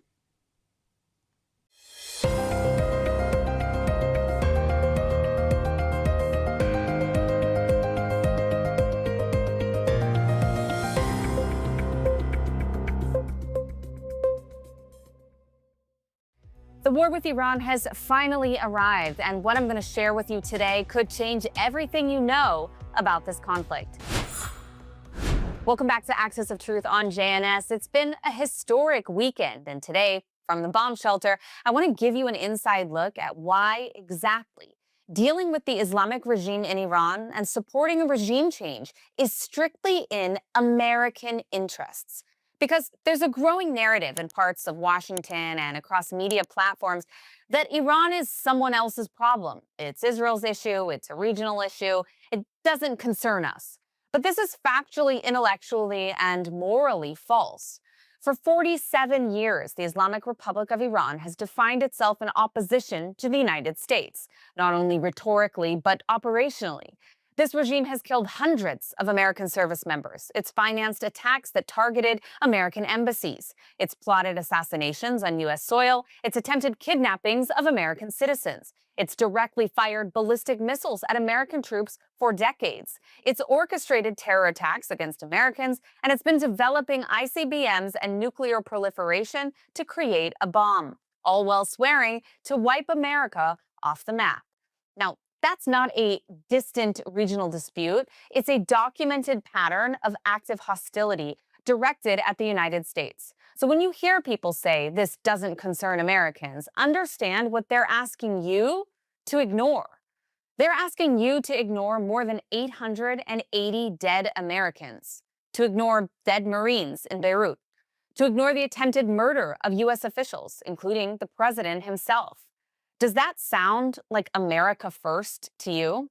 Or more accurately, does tolerating such attacks from the Islamic regime sound like a forever war? Or does taking decisive action to end the threat actually prevent that forever war? Because once you lay out the chronology year by year, decade by decade, what emerges here is not a misunderstanding, but a sustained campaign against the United States and a regime that has never abandoned its core ideological objective to destroy America. Let's start by looking at the record. 1979, after a violent coup to overthrow the Shah, Islamic revolutionaries seized the U.S. embassy in Tehran and took 52 American diplomats hostage for 444 days. This wasn't rogue behavior for the regime. It was foundational behavior for their ideology. The new regime consolidated power through anti-Americanism as a core value, which is why they literally have a museum dedicated to the evils of the United States. Can you imagine if we had an entire state-funded museum dedicated to how evil Iran was? Whether we understand it or not in the US, death to America, it isn't a fringe chant. It's institutional language that defined the revolution's identity. Then comes the 1980s. In 1983, the U.S. Embassy in Beirut was bombed. Later that year, the Marine barracks were bombed. Both attacks carried out by the Islamic regime, created and funded terror group Hezbollah. And this is where the proxy architecture begins to take permanent shape. The regime doesn't always fire weapons directly. They build networks that do, from criminal gangs to cartels to Islamist terror groups like Hezbollah all over the world. And they do this since their inception. That's why the Palestinian Liberation Organization, the PLO, along with Palestinian leader Yasser Arafat, was a close ally of Ayatollah Khomeini when he was in exile in Lebanon plotting the revolution of '79. It's also the reason why we saw PLO terrorists on the ground inside of Iran during that revolution itself in 1979. Now, fast forward to the 1990s. In 1996, the Khobar Towers bombing in Saudi Arabia killed 19 American servicemen. A U.S. federal court later found the Islamic Republic of Iran responsible, which matters because it establishes a legal record of state-backed proxy terrorism resulting in American deaths. And then comes Iraq. After 2003, as U.S. forces were operating in Iraq, Islamic regime-backed militias introduced new roadside bombs, IEDs, that U.S. officials confirmed were supplied or facilitated by the regime in Iran. In fact, the Pentagon has acknowledged that hundreds of U.S. service members were killed by Islamic regime-backed forces in Iraq alone. Now move forward to 2011. The U.S. Department of Justice charged individuals in a plot to assassinate the Saudi ambassador in Washington, D.C., in a scheme tied to elements of the IRGC, all on U.S. soil. Now, mind you, we aren't even getting to the list of attacks the regime has orchestrated in other countries, from the UK to Argentina and beyond, or the constant cyber attacks and subversion efforts that the regime has been conducting for decades in the US. Did you forget that the U.S. Intel assessment stated that the regime was at least in part behind funding for U.S. anti-Israel campus protests after October 7th? But back to the timeline. In 2020, the regime launched ballistic missiles at U.S. forces in the Al-Assad air base in Iraq. 2021, the Department of Justice charged Iranian intelligence officials in a kidnapping conspiracy targeting a U.S.-based journalist. The plan involved forcibly taking her out of the United States and kidnapping her to Iran to face certain death. In 2024, federal indictments described murder-for-hire plots linked to the IRGC targeting U.S. officials, including U.S. President Donald Trump. Meanwhile, in early 2026, regime state media aired content openly threatening President Trump once again, with a comment about how the bullet won't miss this time. Now let's layer in the nuclear file in this timeline. For years, the debate was supposedly over whether the regime was pursuing weapons capability or merely civilian nuclear infrastructure. But by mid-2025, the IAEA reported that Iran possessed more than 400 kilograms of highly enriched uranium to 60% purity. Weapons grade, 90%. That enrichment is far beyond any civilian purpose. At the same time, the regime restricted IAEA access and monitoring in key areas, creating verification gaps that the agency itself has repeatedly warned about. Meanwhile, senior U.S. officials, including Secretary of State Marco Rubio, have publicly stated that the regime is developing intercontinental ballistic missile capabilities and rebuilding their nuclear program efforts, which the U.S. targeted in June last year. But let's look at the regional footprint. The regime has embedded itself in Iraq through militias such as Kataib Hezbollah and the Popular Mobilization Forces. In Syria, the IRGC and affiliated forces operated alongside Assad's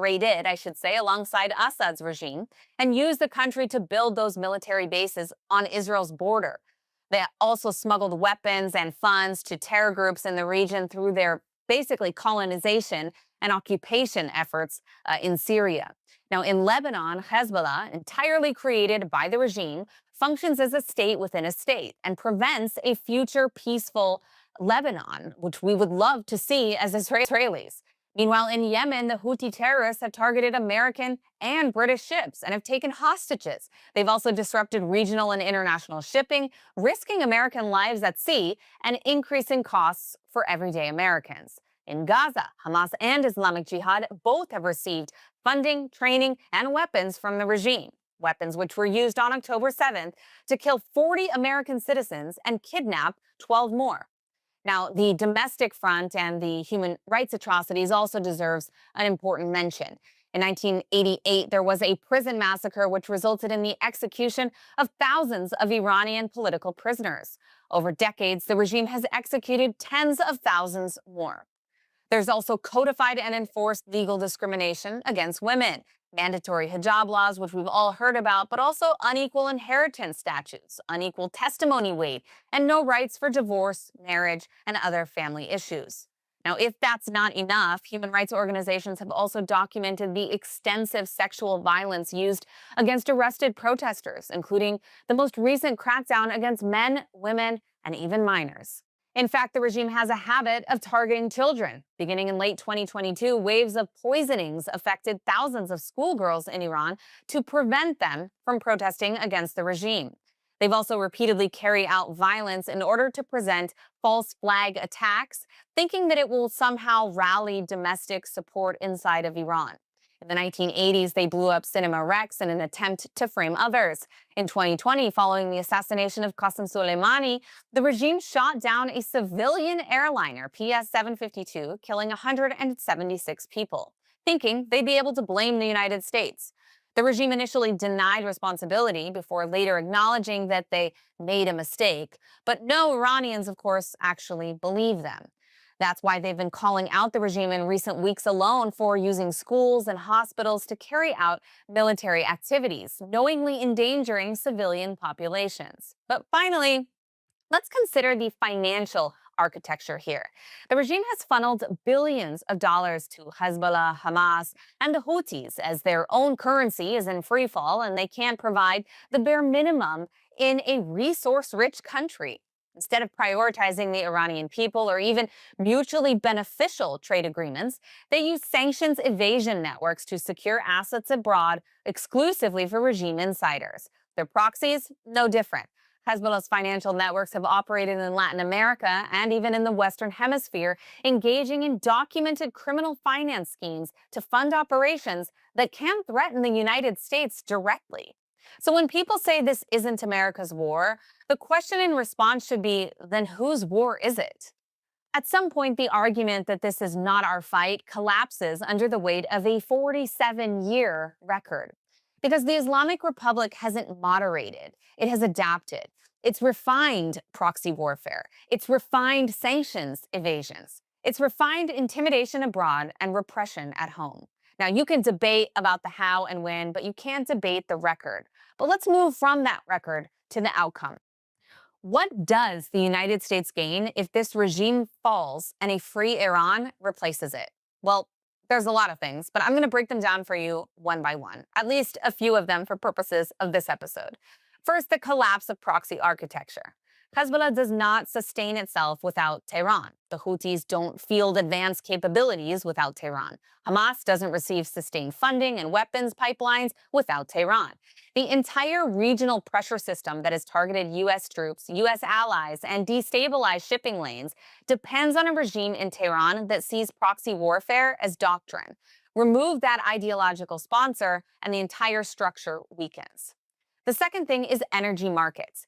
Iran possesses one of the largest oil and gas reserves on the planet. Under sanctions and ideological isolation, that capacity remains constrained. But a normalized, economically integrated Iran would bring substantial supply to global markets and reduce dependence on nations like Russia. More supply lowers geopolitical risk premiums and reduces leverage for Moscow. Third, the cost of containment.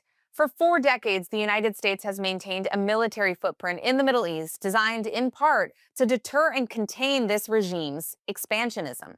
Carrier strike groups, missile defense systems, base infrastructure, force rotations, these are not abstract concepts. It's taxpayer money that's needed to advance those American interests and protect American lives. But a non-hostile Iran alters that calculus dramatically.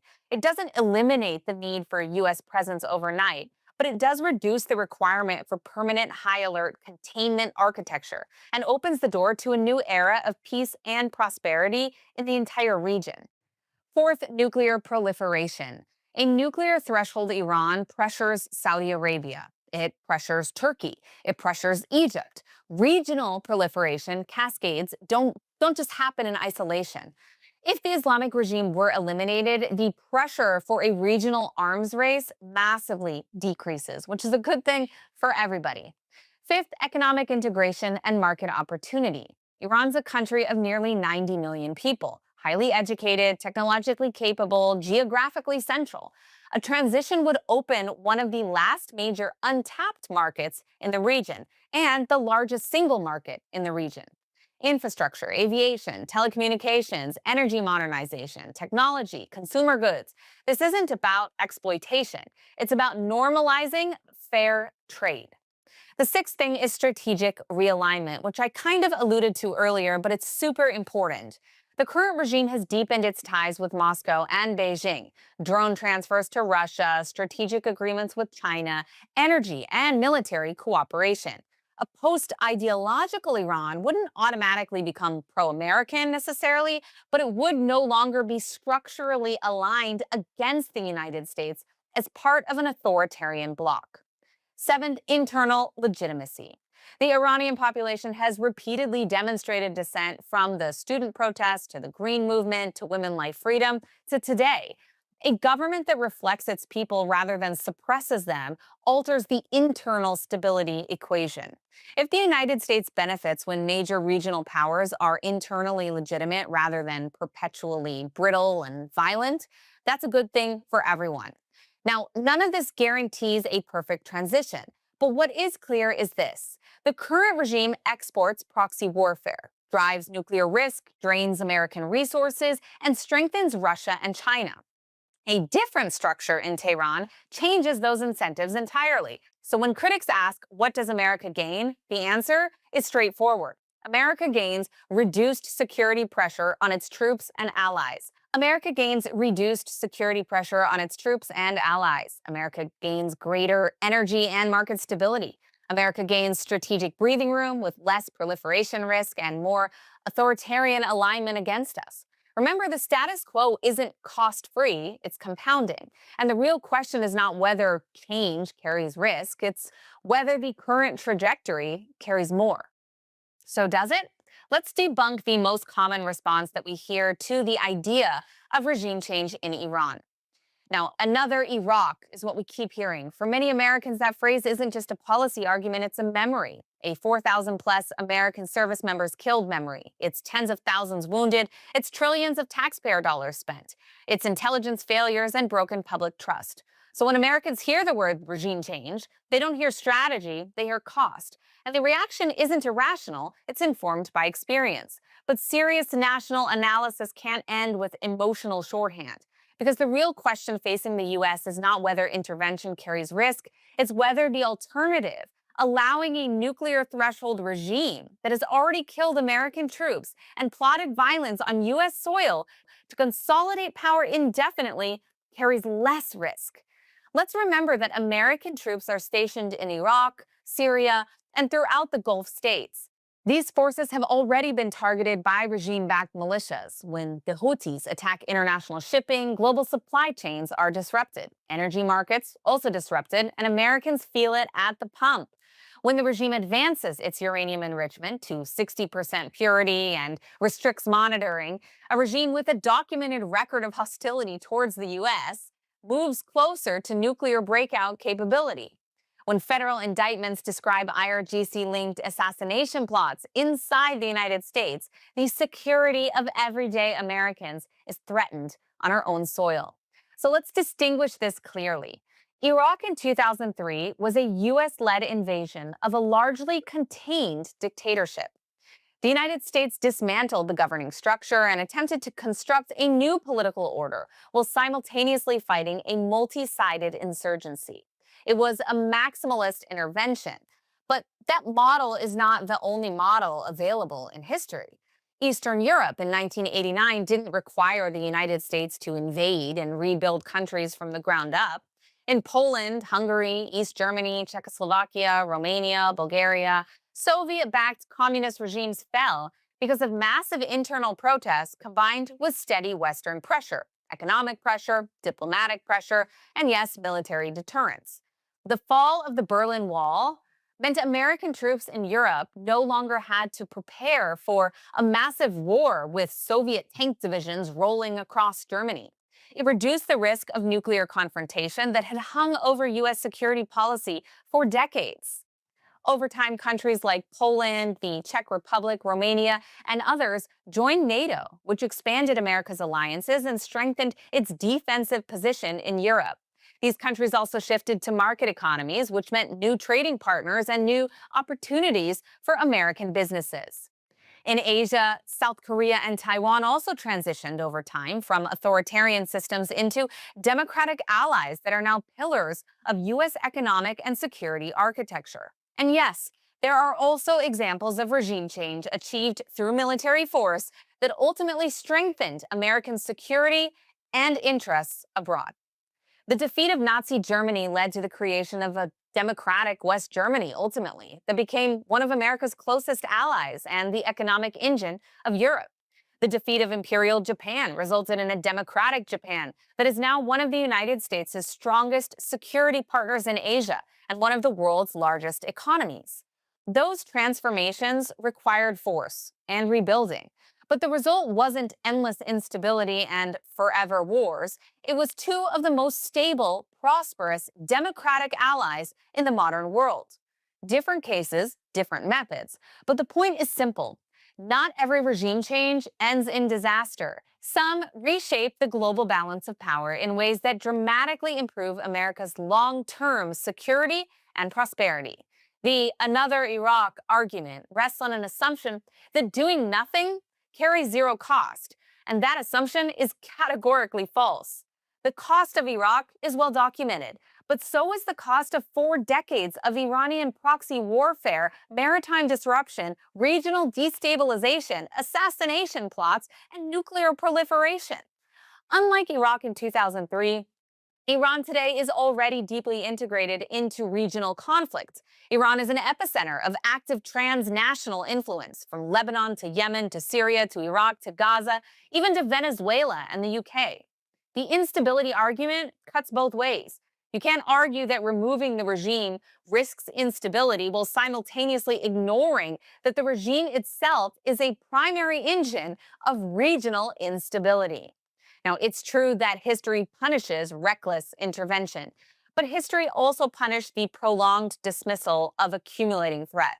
Americans learned that lesson on September 11th when a threat that had been growing in plain sight was underestimated until it was catastrophic, which brings us to the Iranian case today.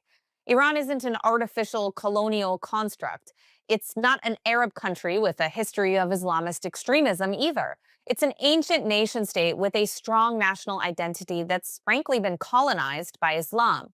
It's a state with high literacy rates, a technologically sophisticated population, and decades of documented internal opposition seeking democracy and human rights. Unlike Iraq, there is already a transition framework that's being proposed by opposition leader Crown Prince Reza Pahlavi, whom the highest number of Iranians, by a long shot, are calling for to lead a transition government. His plan outlines phased approaches specifically designed to avoid institutional collapse and chaos. You know, another Iraq. So the real question is not, could there be risk? It's whether the long-term risk of a nuclear threshold ideologically expansionist regime outweighs the transitional risk of political change. And the answer is no. Well, our good, bad, and ugly stories will be short this week, and as always, we'll be reversing the order to end on a positive note. So first things first, the insane, ugly propaganda war that we're seeing right now. Right now, there's quite the scandal as the Islamic regime attempts to do really anything to distract from their failures following those U.S. and Israeli airstrikes that took out, well, almost everyone in their leadership. So what do? Distract. The regime has made the grandiose claim that the U.S. or Israel attacked a girls' school in Minab, Iran, and killed more than 140 young girls. Now, aside from the fact that this is being exclusively reported by the Islamic Republic state media, something about this story is off from the get-go. First, the geographic location of the alleged school is not only adjacent to an IRGC base, but within the base itself. Add on to that there's zero evidence the school itself was targeted, and it makes complete sense why targeting an IRGC base would result in damage to a school nearby. But the biggest question here isn't even whether a strike occurred or not. And by the way, I personally investigated this and confirmed with the IDF that they had no part in this particular strike whatsoever. But why is there a little girls' school within an IRGC base in the first place? This alone is arguably a war crime, especially if the presence of civilians on the base was to disguise military activities. And of course, targeting a base is totally legitimate under international law. Meanwhile, this case, without any evidence or the names of the allegedly slain children, is making the rounds with all the usual suspects in media, who happen to be affiliated with the regime or other anti-American causes. So I spoke with residents of Minab myself, who were able to get internet access briefly on Saturday. And they told me they weren't even aware of such a school existing and don't know anyone who attends this place. They'd never heard of it and didn't know when it was established. One of my sources also claimed that the community believes there are missile depots under the base itself, which could compound any military action with secondary explosions if it did indeed take place. The truth is, we don't yet know the details of this case, and any loss of civilian life is a tragedy. But we do know that the Islamic Republic is trying very, very hard to present this as some kind of moral indictment against the U.S. and/or Israel, despite the fact that the residents reported no one is even allowed to visit that site or see what happened or how extensive the damage is. No one has seen the photos of the victims. No one has received any information whatsoever other than what's in the regime's media, which is known for lying. So before you jump on these wild stories that we're hearing, consider the source. In this case, the ugly source. The bad story this week is the Iranian ballistic missile attack targeting Beit Shemesh. And yes, while we've seen dozens of missile attacks, including here on Tel Aviv, this was a harsh reminder that no defense is hermetic. On Sunday, the Islamic Republic and its military apparatus, including the IRGC, not only fired at Oman, Jordan, UAE, Qatar, Saudi Arabia, they also fired at residential areas in Israel, including Jerusalem and the surrounding areas. Now, not only did a missile fall near the old city of Jerusalem, supposedly holy to the mullahs, right? But also it hit a shelter in Beit Shemesh, suffering a direct hit in which 9 were killed and 30 injured in the largest casualty missile strike we've seen thus far. This war may be just, but it certainly still has its consequences. May the memories of the fallen be blessed. And finally, to close on a happy note, something I've waited years to say, Ali Khamenei, the Hitler of our time, the butcher of the Iranian people, is dead, thanks to the Israel Defense Forces. In the opening strikes of the war, the IDF eliminated 40 senior IRGC and regime officials, including Khamenei, as well as IRGC Commander Mohammad Pakpour and the Secretary of the National Security Council, Ali Shamkhani.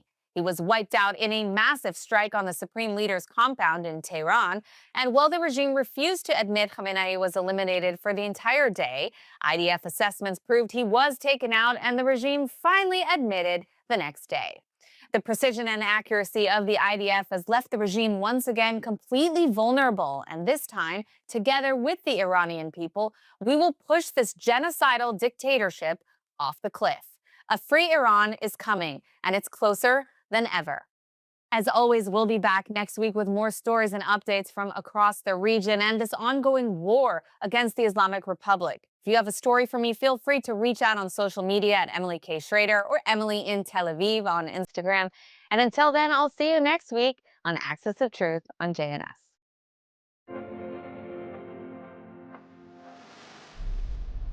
At U Haifa International, academic excellence isn't just a standard, it's a way of life. With 21 English-taught master's programs, world-class faculty, and Israel's top national score in the Times Higher Education Impact Rankings, students grow in every direction. If you really want to challenge yourself academically, grow in a very diverse community, and be immersed in such an important and significant environment, University of Haifa is the place for you.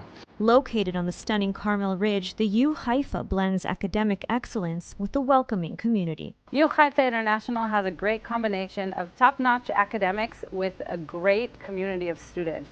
Whether you're pursuing a one-year master's or diving into research, U Haifa gives you the tools, mentorship, and real-life insight to make your mark on the world. U Haifa International. Master your mind, live your Israel experience.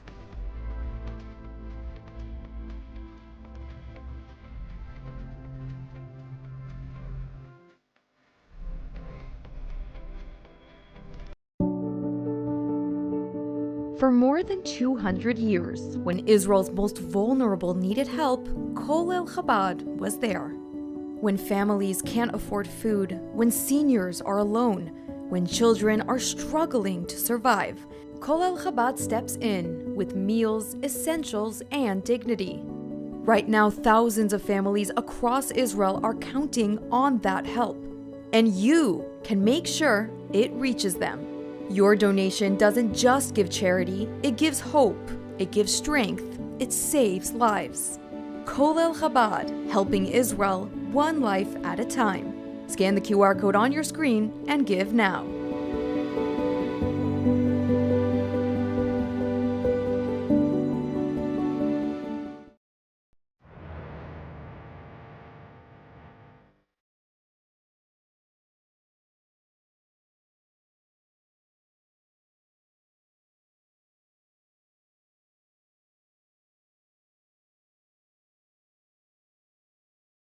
Welcome to ILTV on the Hour. I'm Sivan Raviv, coming to you live from Israel with the biggest headlines in the region as the war with Iran, Operation Roaring Lion, continues. It's day 10 of this war with Iran, and Iran continues its missile attacks on Israel with a new barrage launched today using a ballistic missile carrying a fragmentation warhead. According to Israeli authorities, the missile struck a construction site in central Israel around noon, killing 2 people and seriously wounding another. Several additional people were injured at other impact sites in the region. Overnight, Iran fired additional missile barrages, triggering air raid sirens across large parts of the country. A woman was also injured in central Israel then. By flying debris, alerts were activated across northern, central, and southern areas, including the Sharon region, as Israel's air defense systems worked to intercept the incoming missiles. At the same time, Hezbollah fired rockets and drones from Lebanon toward northern Israel, setting off sirens in border communities, including the city of Kiryat Shmona. The IDF says there are no reports of direct hits or casualties from that attack. Meanwhile, the health ministry says more than 2,000 people have been hospitalized with war-related injuries since the conflict with Iran began on February 28th. 155 patients remain in intensive care, including 9 in serious condition. The Israeli Air Force is continuing its strike campaign inside Iran. The IDF says new airstrikes targeted key security and military facilities, including command centers used by Iran's Islamic Revolutionary Guard Corps and the besieged parliamentary force in the city of Isfahan. According to the IDF, the operation, guided by military intelligence, also hit a rocket engine production facility and missile launch sites. In a separate strike, the Israeli Air Force destroyed the headquarters of the Irgc Air Force in Tehran, a site the IDF says was used to direct missile and drone attacks across the region. Israel says the latest wave of strikes has dealt a significant blow to Iran's military command structure, with several senior figures reportedly killed. The IDF spokesman said the facility hit was used to direct missile and drone attacks against Israel and other countries in the region. Iran's Assembly of Experts has named Mujtaba Khamenei, the son of slain Supreme Leader Ayatollah Ali Khamenei, as the country's new Supreme Leader. Iranian state media reported the decision Sunday, days after his father was killed in the opening phase of the U.S.-Israeli military strikes. Mujtaba Khamenei, a mid-ranking cleric, has long been seen by elements of Iran's power structure as a possible successor and is believed to have strong backing from parts of the powerful Islamic Revolutionary Guard Corps. Iran's ideology has historically rejected hereditary succession, but the appointment of Khamenei's son means the family name will remain at the center of Iran's leadership. Reports say the announcement was delayed for security reasons, amid fears the new leader could also become a target during the current war. Meanwhile, Israel issued a direct warning on its Farsi language account, saying anyone involved in appointing or supporting a new supreme leader could also be targeted. U.S. President Donald Trump also commented on the succession, saying Iran's new leader is not going to last long without Washington's approval. Trump told ABC News that the United States wants to ensure it does not have to face the same threat from Iran again in the years ahead. As Israel intensifies its air campaign against Hezbollah in Lebanon, the IDF says a precision strike in Beirut has killed 5 senior operatives from Iran's Quds Force and Hezbollah. The strike hit a room at the Ramada Hotel in the seaside Rouche district of the Lebanese capital. According to the IDF, those killed included senior intelligence and financial figures who helped coordinate operations and funding between Iran and Hezbollah, including a key operative linked to hundreds of millions of dollars in transfers from Tehran. The military says more than 100 targets were struck across Lebanon in the past 24 hours, including Hezbollah command centers, weapons depots, and a training facility of the group's elite Radwan force. Meanwhile, communities across northern Israel continue to face rocket fire, with residents moving in and out of shelters as sirens sound throughout the day. And that's a wrap for this edition of ILTV on the Hour, reporting and broadcasting live from Israel and the heart of the Middle East. From Tehran to Tel Aviv, we're here every hour on the Hour with the latest breaking developments, in-depth reports, and exclusive insights into the stories shaping the region and the world. I'm Sivan Raviv. Thank you very much for watching.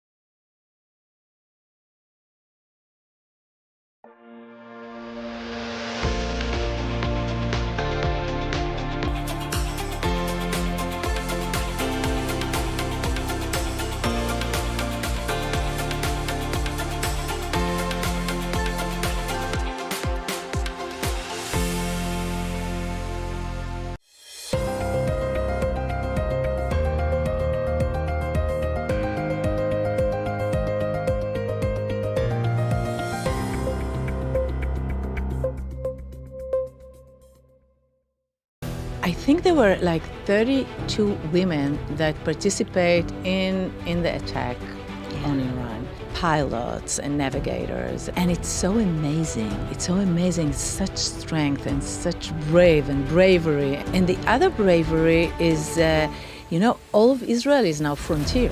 We are not just a country because the missiles can hit everywhere. And each mother is, I think, is a little bit of a war room that handles the kids and the family and the house and making sure that everybody will go into the shelter. Hello and welcome to the ILTV podcast. I'm Ayan Hoffman, executive editor of ILTV, and we are so happy to welcome back our viewers and our listeners. Now today, in honor of International Women's Day, we have an extremely special guest, Lihi Lapid, an author and the wife of former Prime Minister Yair Lapid. Welcome, Lihi. Hi. Thank you for hosting me. Of course. Thank you so much for being here. Now, Lihi, we are on the eve of International Women's Day, and that is a time, at a time that we're living through an awful lot here in Israel. The focus is obviously not on the women, but on the war that is ongoing. Think about this moment personally for a moment. How do you define strength, which is something you talk about so much, strength as a woman during a time like this? Wow. I have to divide it for two kind of strength of women. One is, I think there were like 32 women that participate in the attack on Iran. Pilots and navigators and it's so amazing. It's so amazing, such strength and such bravery.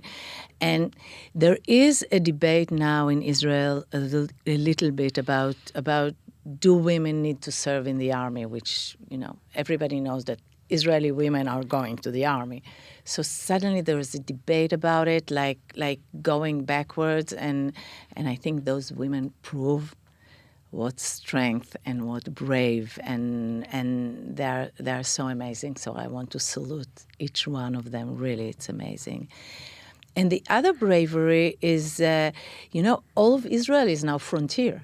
We are not just a country because the missiles can hit everywhere, and each mother is, I think, is a little bit of a war room that handles the kids and the family and the house and making sure that everybody will go into the shelter. So there is so much burden on women through war, and also to be worried. We are worried. Worried about our sons. I'm now not at home, and I'm already worried of what's going on there. No, 100%. Our sons that are fighting, our children that are at home in the shelters when we're not and there. Yes, and there is the women of the soldier, the wives of the soldiers. Yeah. We used to have only mothers of soldiers most of the time, but now after 3 years of war, and so many men and women are doing reserve, and there are so many women that are now at home but worried about their husbands that are there in the frontier. It's wow. Yeah. It's a huge burden, really. You know what?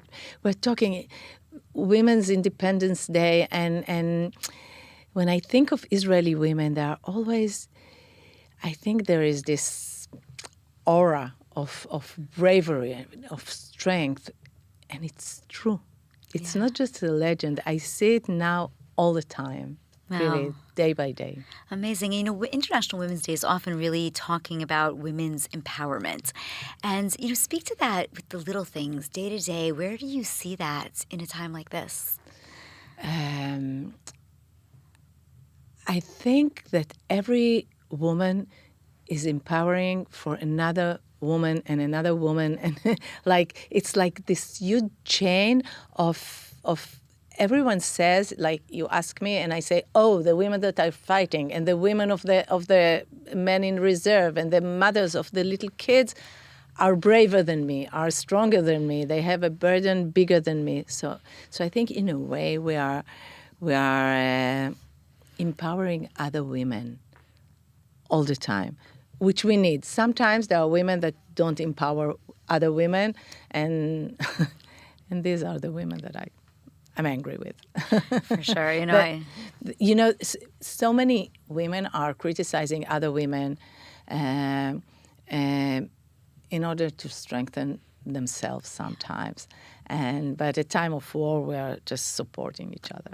And we should do it all the time, not just in a time of war. Certainly now, though, routines are definitely collapsing. And as you mentioned, children are at home.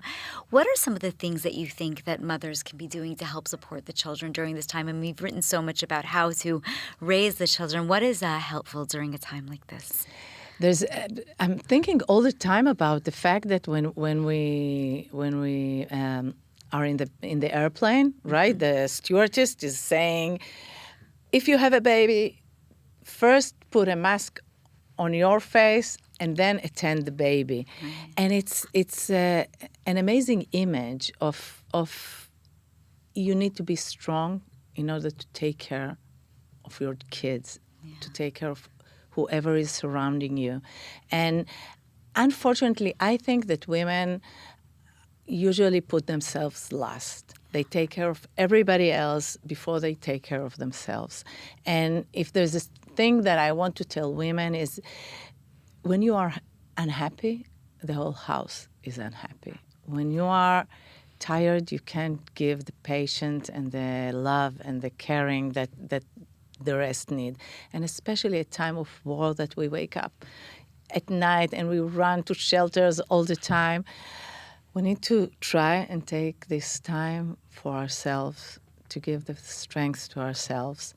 And so we can say for a moment, like, I need half an hour of quiet. But how do you do that in a time like now? I mean, I think, of my own house, 5 kids. I'm working in the fields. I've got to be in the studio. It's single mother. It's it's very difficult to find the time to do those things. What would you say, to some of these women who have their husband in the reserves and their kids at home? And, where do you say, I need that half an hour? How do you empower yourself to do it? And what do you do during that time?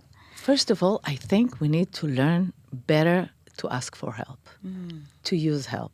I remember as a little child hearing someone that asking a woman that she's coming to her, do you need me to bring anything? And usually the answer is, no, everything is okay. And I'm saying, yes, bring a cake. Bring a pie, bring something. So we are so used to say, I don't need help. I'm okay. So I'm saying, everyone that offers to come and help, say yes. And we are sometimes so used to not needing and not to be needy. And I'm saying,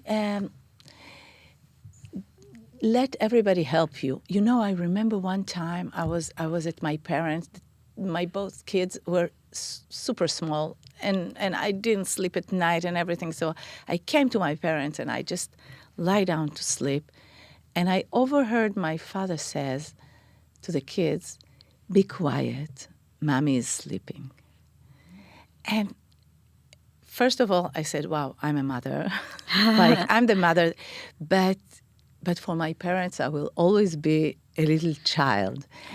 And in a way, this thing that keeps me a little child in the eyes of someone is something to cherish and to remember that we are the mothers and we are the strong, but we can be sometimes a little bit weak and tired and ask for help.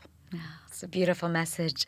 And it actually brings really us into the next question, which is that, we're so often trying to be, I think, as you wrote, efficient and excellent at everything that we do. Now International Women's Day celebrates women and their strength and their empowerment and how we can do everything and be everything.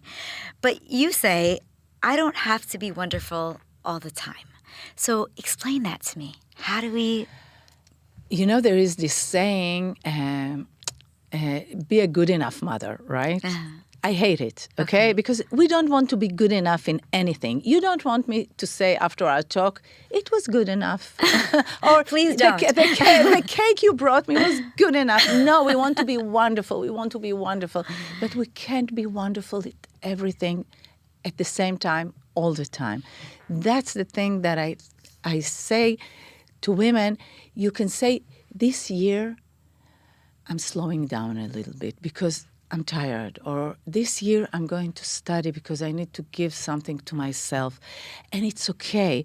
You know, when I was a young mother, and I needed to stop. I was a news photographer, super cool, with short hair and motorbike, and I was like everywhere going, and times like that I'm thinking of myself going and filming, and I stopped because I was in bed care, in bed rest with my first pregnancy, and I said, wow, I thought that everything has ended because I lost my profession, because you can't be a mother of 2 kids with a motorbike, and there's no place for kids' chair in a motorbike.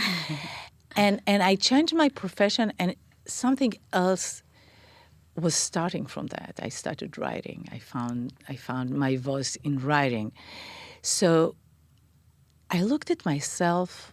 I was standing in New York in a big hall, talking to people. I had 2 books being published at the last 2 years in America, and I just wanted to hug this young woman that just gave birth and thought that everything ended, and to tell her that one day she will be there in America and her book will be published. And I just want to tell women that sometimes we do things when we are grown-ups, when we are older. And the fact that you stopped for a while during the early years of the kids, or you slow down, it doesn't mean you need to, you are giving up your dreams. No, they can wait. And at the age of 57, the kids will be grown up and you can go and do whatever you want. Sounds great. And, you know, so many women do still, though, feel the pressure to be the perfect mother, the perfect partner, the perfect professional. Do you think that that is a result of the definition of feminism? Has it changed at all today in modern days, that people can't take the permission that you're offering? I'll tell you what. Sometimes we tend to forget that our mothers are the first generation ever to go out and work outside of home. Throughout all history, women stayed at home, and it's such an amazing thing. I remember one day I was going back from school, and I heard a mother of my friend tells her, invite Lihi to eat with us. Poor her, she is a latchkey girl. Like, I had a key because my mother went to work, and most of the mothers didn't work. So we are either first or second generation of working mothers. And it's difficult because it's very new. And now we're saying we're working mothers, we're women pilots, we're moving the world, and it's very, very new. And I think it takes a while to know. I'm fortunate to be the daughter of a woman feminist, and I remember when I asked her what it is, a latchkey girl. And she looked at me and she said, for a moment it was difficult for her, and then she looked at me and she said, it's a smart girl, that her mother trusts her so much that she knows she can quietly go to work. And just remember, we need to remind ourselves that it's very new. And Independence Women's Day is because it's new. And I hope that one day we won't need to celebrate this day because it will be easier. 100%. And, you know, you care now for your own mother, you know, the mother that was working, I guess, for the first generation. Tell me a little bit about how your understanding of womanhood expanded from being a daughter to being a mother and now really being a caregiver for your own mother. Yeah, wow. It's, you know, I felt it's a privilege. It's a privilege for me to give my mother a little bit of what she gave me so many years. And I also, sitting there, me and my sister were around her day and night when she was in the hospital, and now she's at home, going with a wheelchair to the shelter, which is complicated. But one day I came home very, very tired, and it was day after day, and my husband looked at me and he said, you're teaching our kids the biggest lesson that is possible. They just see you. And it's not what we are telling our kids. Yeah. It's when they see what we do. And I think after those 3 months, I believe that my son will saw it. And I hope, actually he helped us a lot with my mother. I wrote in I Wanted to Be Wonderful that we talked about this. My book was about that, about trying to be wonderful all the time. And I think part of the reason I was able to talk about it without apologies is because I'm a mother of a girl with special needs. Right. My daughter Yael is with autism, and she doesn't speak. She's 29 years old, and she's a young adult that will always need her mother. And when I won't be here, she'll need her brothers. So in a way, it's a chain of family is support for you when you need, but it's also your obligation to support them. And even now in wartime, I see all the people that helps the elderly in their buildings, and all the people that help mother with babies going to the shelters. It's a chain of helping and of being there. Amazing. Certainly, it's actually really nice, I think, having the miklats for the building. A lot of people have these mamaz, these safe rooms in their homes, and having the miklat, I'm in Jerusalem, and we have it under the building. And every time there's a siren and everybody comes together, oh, how are you? What's going on? If someone needs help, everyone helps each other. It's actually a very special part of Israeli society, what you mentioned. We tried to convince my mother to come to my sister, but she didn't want. She wanted at last after hospital to be home. But we were visiting her yesterday, and there was this siren, and it was time to say thank you to everybody, to all her neighbors that take care of her so nice. So it's, there is some, on the way here, I stopped and I was stuck, and I went to a shelter in a hotel. Oh my goodness. And we were talking, arguing immediately about politics and everything. And so it's so Israeli. It's so Israeli. Yeah, it so works too. It's amazing. Now, Lihi, you mentioned your book, I Wanted to Be Wonderful, which is now available in English, and it's a USA Today bestseller, something everybody should be reading. It definitely beautifully blends the autobiography and the fiction and explores, what happens after the happily ever after, as you call it. Tell me a little bit more about the book, and then I want you to answer this question. Why do you think women are so rarely prepared for this day after the wedding that you talk about, the day after the baby, the day after the big dream is achieved? So tell us about the book and tell us why we needed it. I think this book is like a sign of be careful, it's a bumpy road, okay?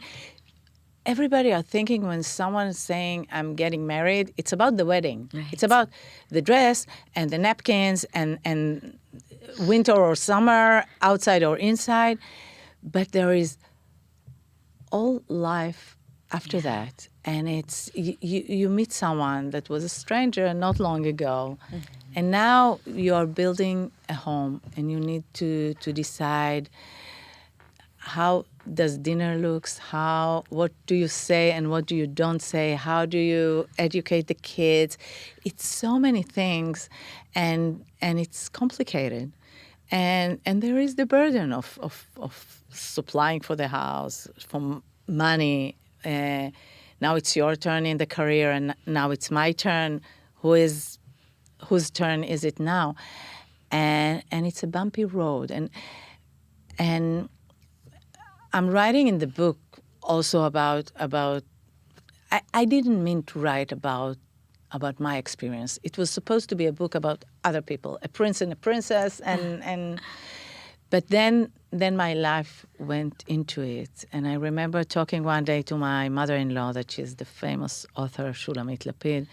And I told her, Shula, do you, when you write a book, do you write the whole truth?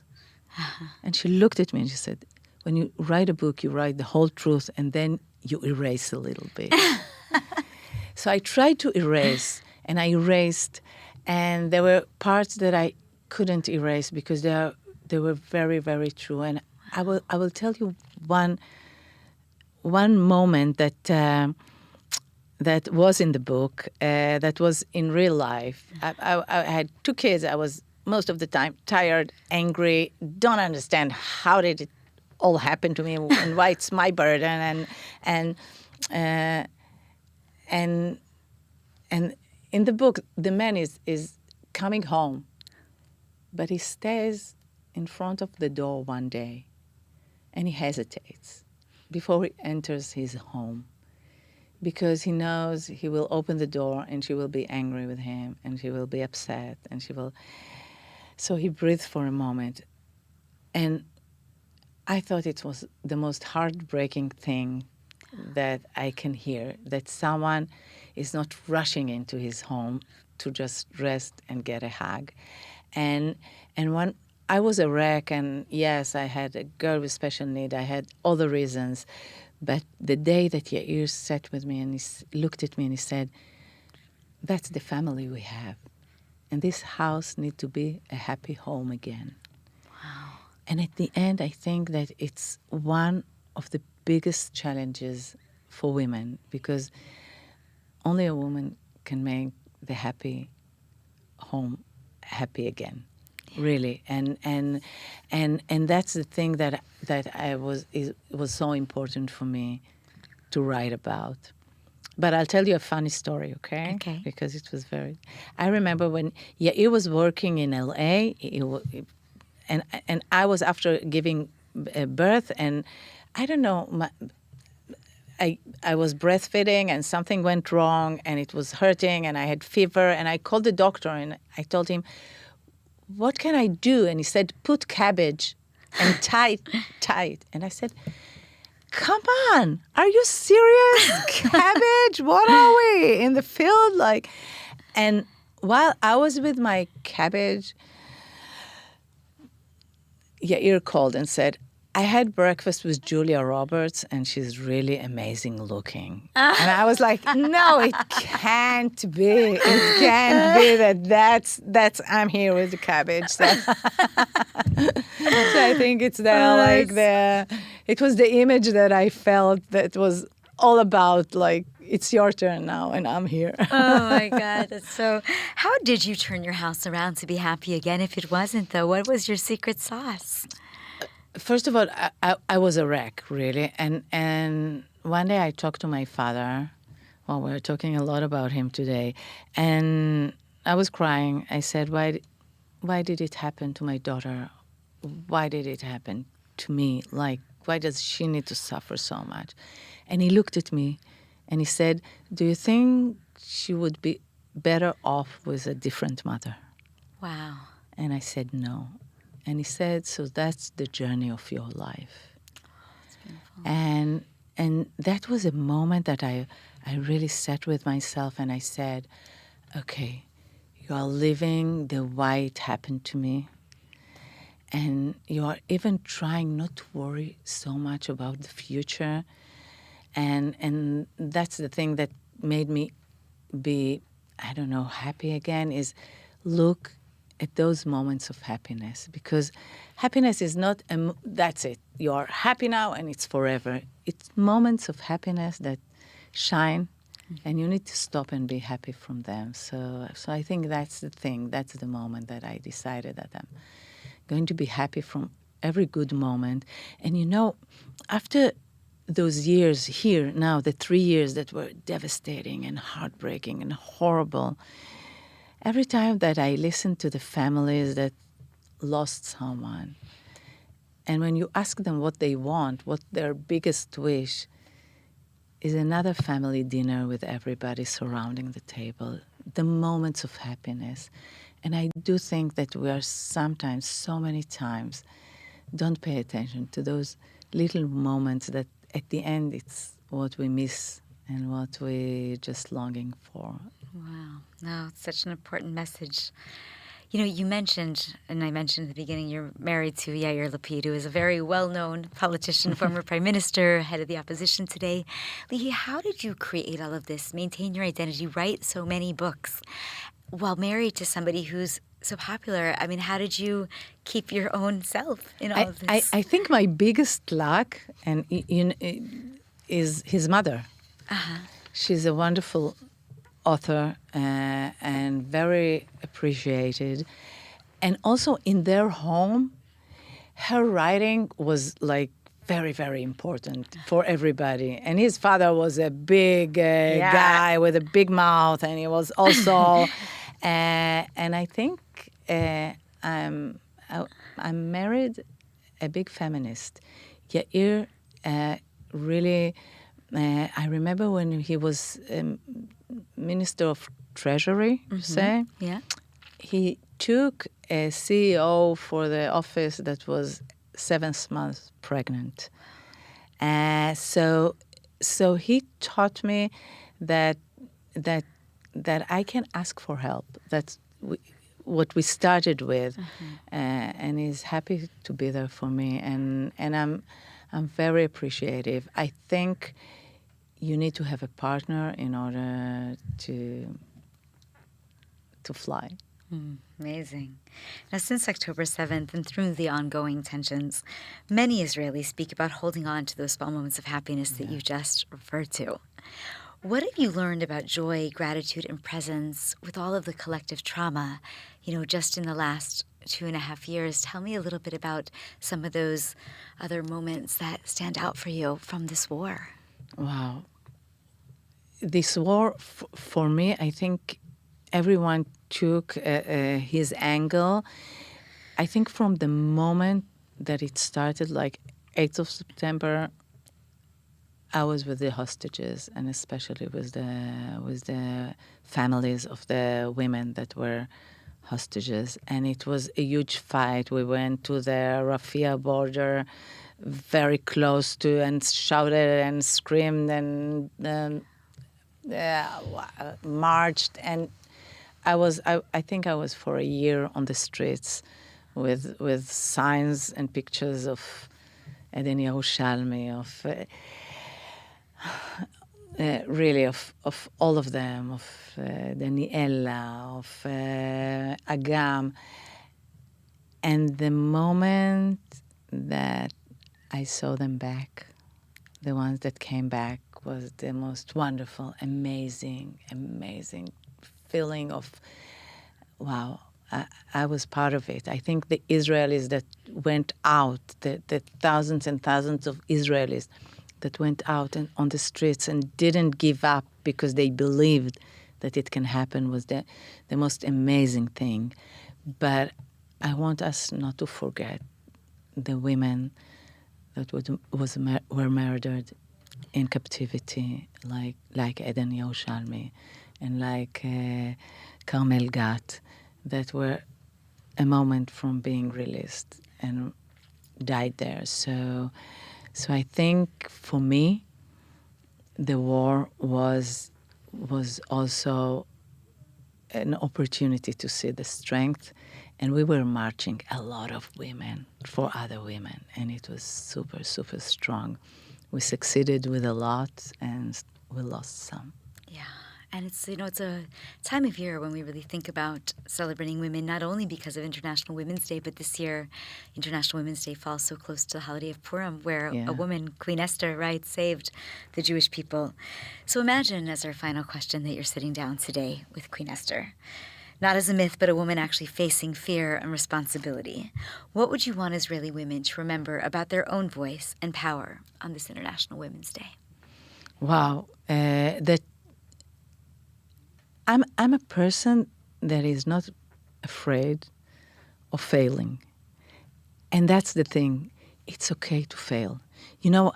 I published one book that called Being a Soldier's Mom, with a lot of tips, because my son was in the army and I followed him everywhere. And I said, well, I will write a book. And it was a total disaster. It didn't sell anything. And we were sitting together, the publication house, trying to figure out how come, because it was supposed to be a huge success. And I said, no mother wants a book called Being a Soldier's Mom next to her bed. We want them to go and to come back healthy.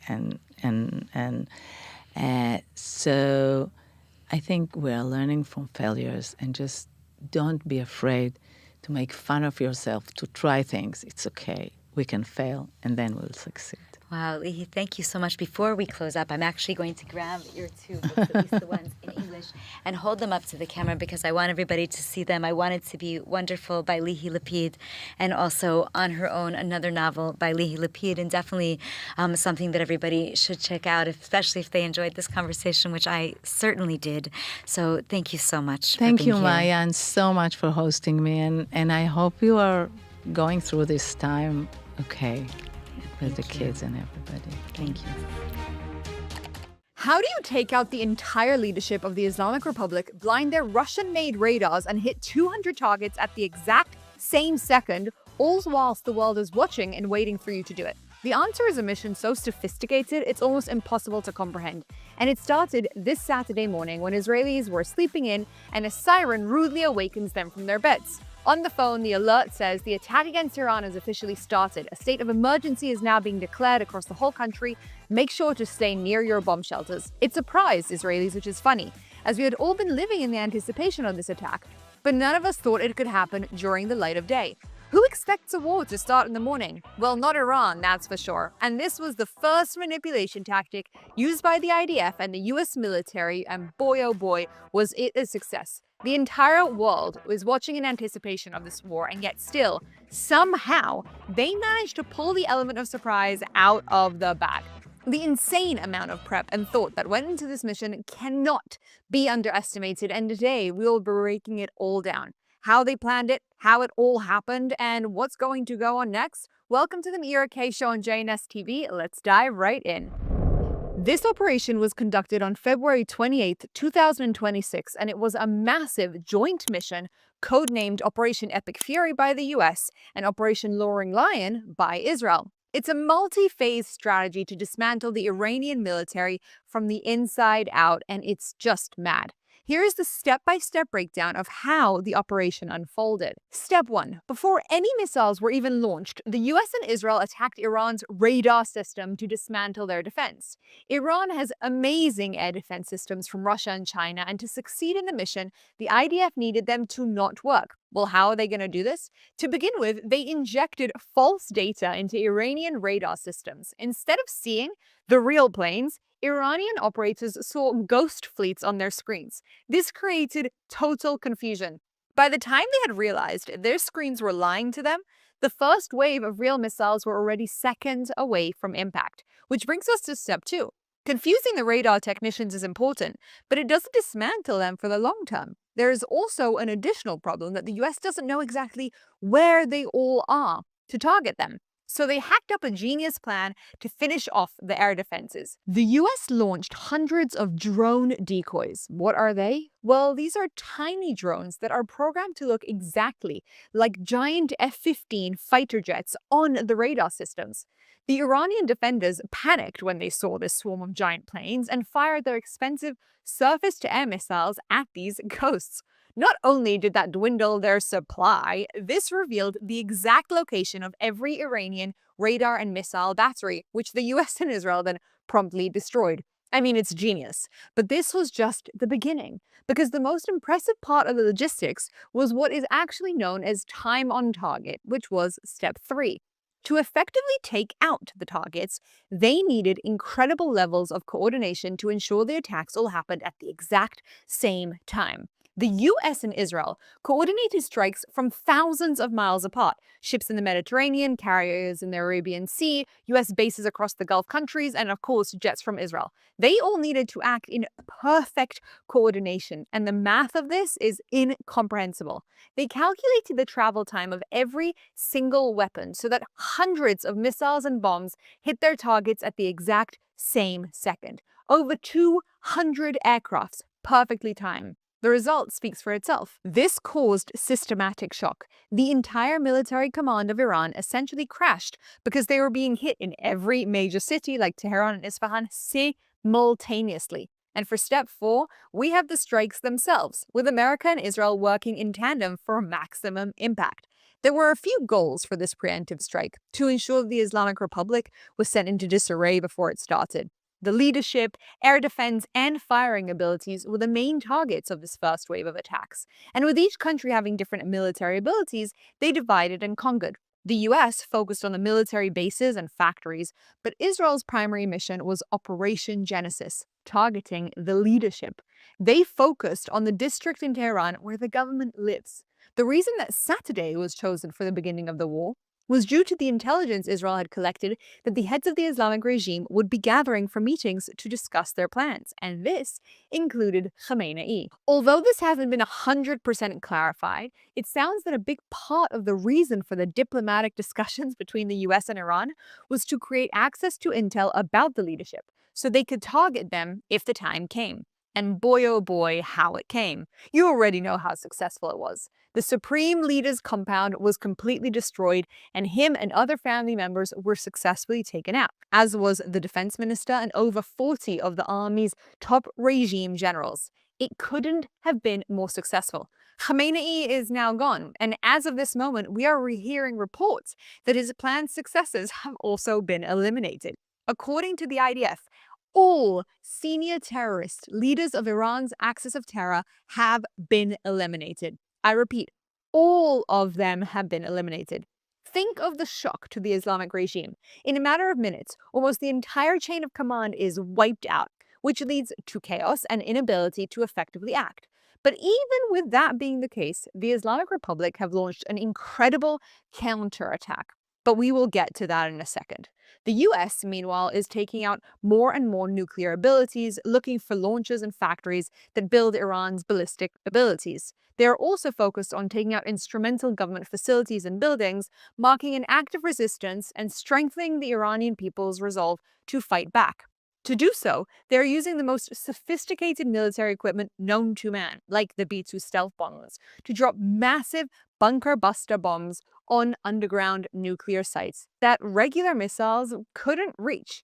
And which brings us to step number 5, because another big issue arises now. With all of these fighter jets and stealth aircrafts, the amount of fuel needed is astronomical. The flight from Israel to Iran is over 1,000 miles, let alone from the US, and the jets need to refuel.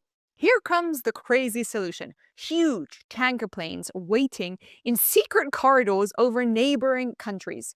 The fighter jets would hook up to these tankers in midair, refill their tanks while flying, and then continue the mission. This allowed them to stay over Iran for hours to hunt down mobile missile launches. Israel and the US now basically have complete control of the airspace. For context, during the 12-day war, we had 4. Now we have over 50 in the skies. For the first 2 to 3 days of this war, the US and Israel are smashing the Islamic Republic. The missions have been almost a complete success, with only 1 or 2 fighter jets shot down by friendly fire in Kuwait. But according to reports, the pilots are alive and only lightly injured.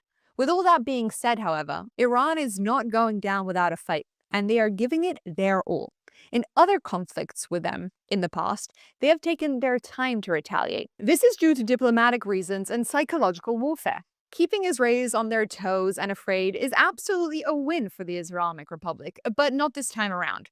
Within hours, they had launched massive barrages of missiles at Israel, but not only Israel. And this is where it starts to get interesting, because this was unexpected.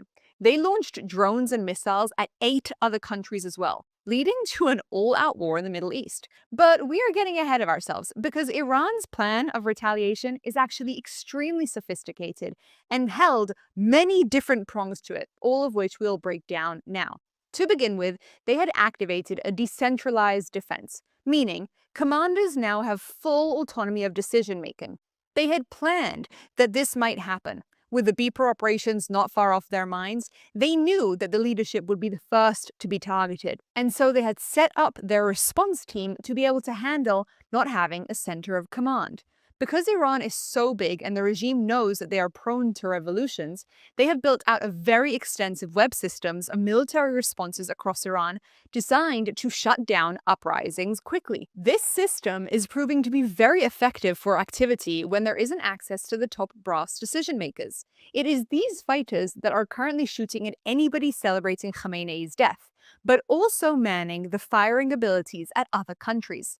Now, whilst everybody anticipated attacks on Israel, they weren't expecting the Gulf countries to be hit with such an intense level of war.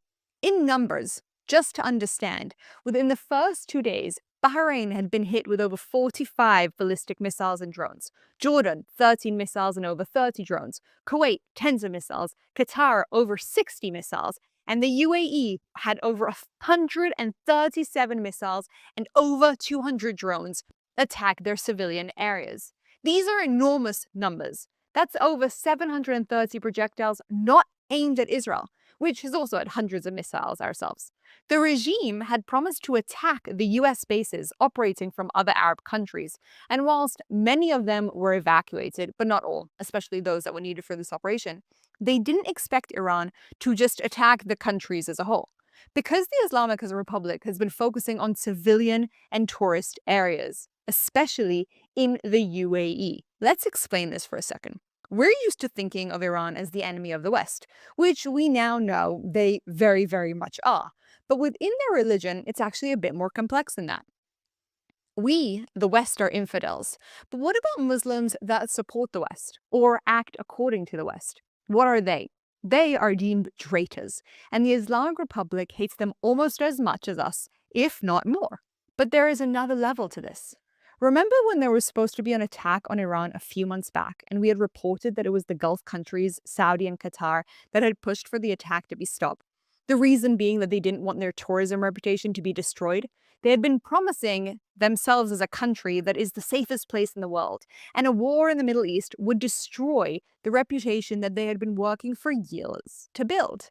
They were hoping to stop an attack on Iran to make sure that they didn't end up as collateral damage, and they put a lot of pressure on America to make that happen. Iran understand this, and they have been hoping that similar pressure would be put on the West this time around if these countries had enough reason to get the West to stop their attacks on Iran. Simply put, Iran is firing at these Gulf countries for 3 reasons. First, to target the US bases. Second, as an Islamic punishment for acting as traitors. But third, as hopeful insurance policy to try and get these countries to put pressure on the US to stop the attacks. They know that firing at Israel does nothing to the international demographic, and nobody cares anymore due to years of their marketing strategies. But Dubai is a different story. This, however, has backfired on them because the damage has already been done. You've all seen the videos of Dubai on fire, and now the Gulf countries have decided that enough is enough. Yes, they were hoping to keep Iran quiet, but seeing as that didn't happen, they need to get rid of their maniacal cousin. Now that Iran has already attacked, the best way forward is to say to the world, look, we actually are safe. We got rid of this Iranian threat, those crazy people. It was a fluke in the system. It's not a symptom of the Middle East. The Irgc is gone. Tourism can now come back. This is the reason you are seeing Saudi Arabia and Qatar and the UAE pushing for the US to finish the job and even planning their own retaliations. Iran has ostracized itself, and very, very badly. Look, they were never going to go down without a fight, that's for sure. But what about their original contingency plan? You know, the ring of fire they had created. Well, up until yesterday, it had been surprisingly quiet. Hezbollah, their superpower in the region, had not yet joined in. Yes, they issued a letter condemning Israel's attack, but not more than that. Seems like Iran did not appreciate that though, and after 48 hours, Hezbollah has joined into this war by firing drones at Israel. Let me be very clear.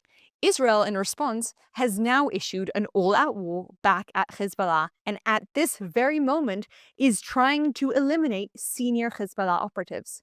But even with Hezbollah trying to fire drones and missiles at us, this is literally nothing in comparison to what they were built out to do. I mean, do you remember 2 years ago what their firing abilities were like and where they are at now?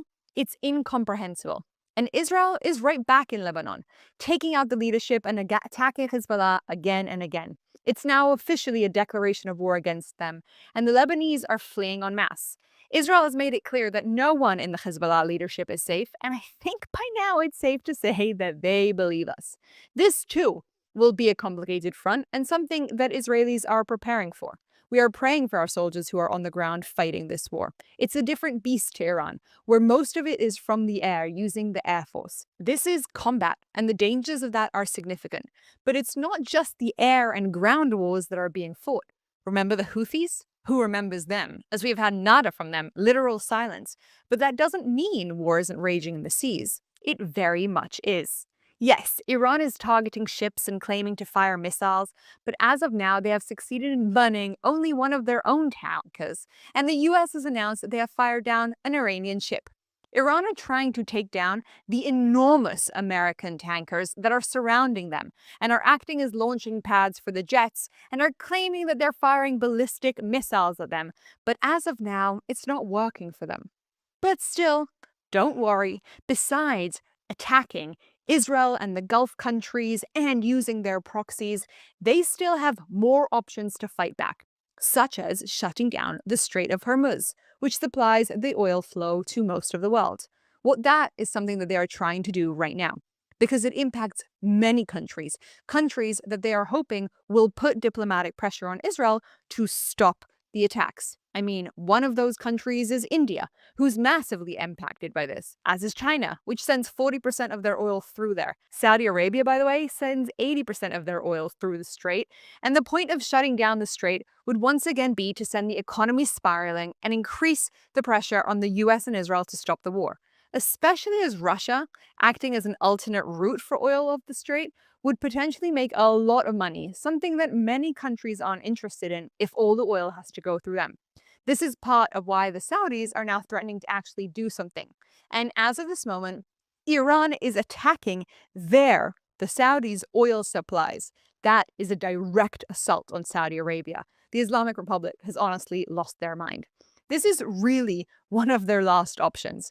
And it is not clear just now how the US and Israel plan on dealing with this economic shakedown.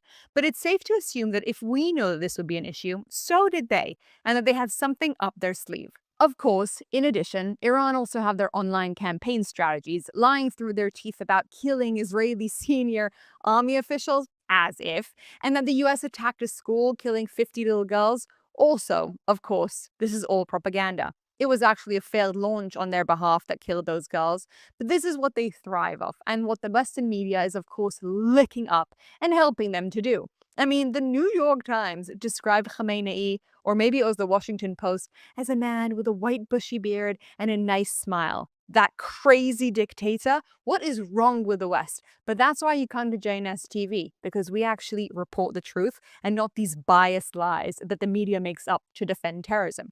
So, that brings us to our final question. Is the Islamic Republic almost finished? Not quite yet. They are kicking up a fight, and according to most intelligence, they are only using the lightest ballistic missiles first, hoping to build up an intensity because maybe Israel will lose its ability to defend. They might run out of ammunition and defense against missiles, and then they could really attack us with the proper ballistics. This war is very much ongoing, and it's not going to end in the next few days, and it's safe to assume that it might get worse. But it also can't drag out too long either. Because with the level of intensity of the US and Israel's attacks, sooner rather than later, the Islamic Republic will be completely dismantled. Israel, unfortunately, has already seen over 10 casualties from the missiles, and whilst we have now activated our laser beam systems and we are at peak capacity shooting down the barrages, which are happening basically all day, it is still very much a war. Celebrations in schools are cancelled, and the country is in a state of semi-lockdown. But still, there is a feeling of excitement in the air because this might be it.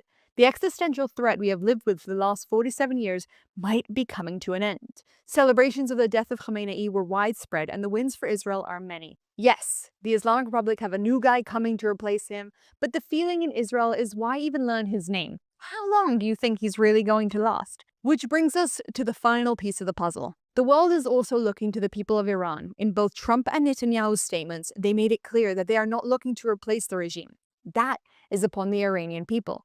They are just looking to disable them enough so that the Iranians can respond, and respond they are. We are right in the thick of it all, and we are praying for all those who have lost their lives for a better world. The US servicemen, the Israeli civilians, the Iranian people, all of the brave fighters who have put their lives on the line for this cause. May we know no more pain or harm, and may our enemies be obliterated forever.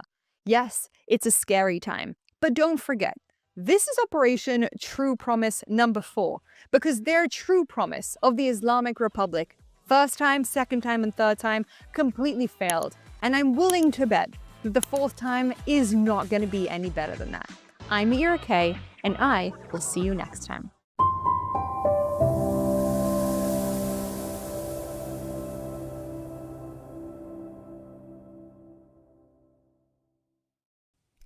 We are now joined by United Hatzalah Vice President. Can you hear me? Good afternoon. Hello, and thank you for joining us at this crucial and challenging time. If you can give us an update on what is happening on the ground, Dov. So we were quite optimistic until today after the incident yesterday in Tel Aviv. However, at the moment, there's an unfolding incident in Beit Shemesh, as you mentioned, involving over 3 sites in the area, probably either a direct hit of a missile or of massive shrapnel of it. United Hatzalah volunteer, paramedics, doctors, EMTs on the ground with fire department working there through the rubble, trying to understand the exact impact of this incident. But there are a number of people injured there, some of them severely, and some of them critically. Still early to say exactly what the situation is. Still unfolding in 3 different sites in one area in Beit Shemesh. A large incident unfolding there.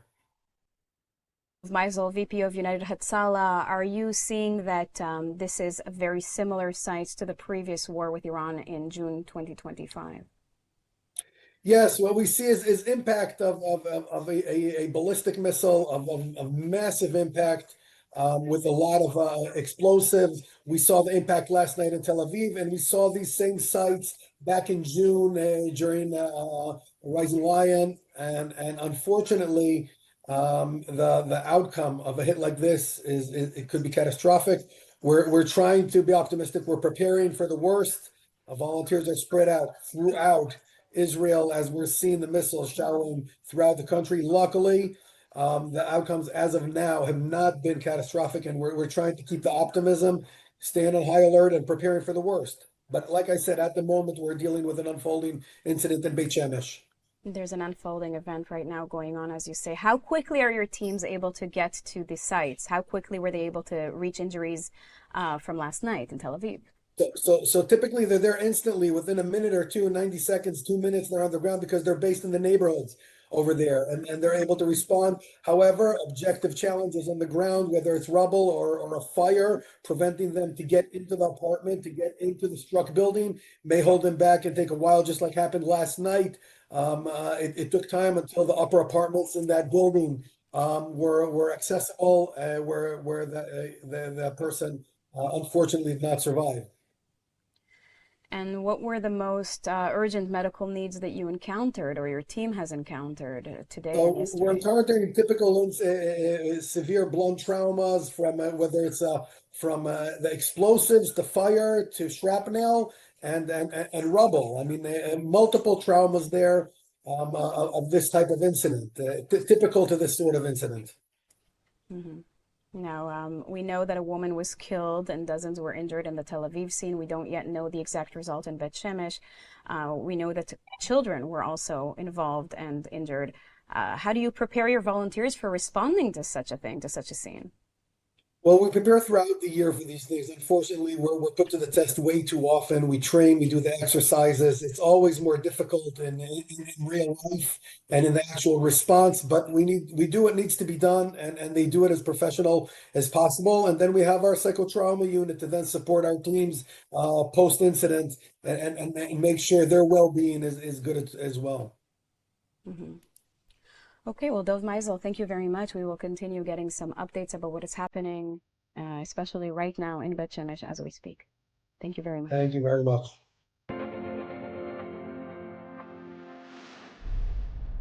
At U Haifa International, academic excellence isn't just a standard, it's a way of life. With 21 English-taught master's programs, world-class faculty, and Israel's top national score in the Times Higher Education Impact Rankings, students grow in every direction. If you really want to challenge yourself academically, grow in a very diverse community, and be immersed in such an important and significant environment, University of Haifa is the place for you.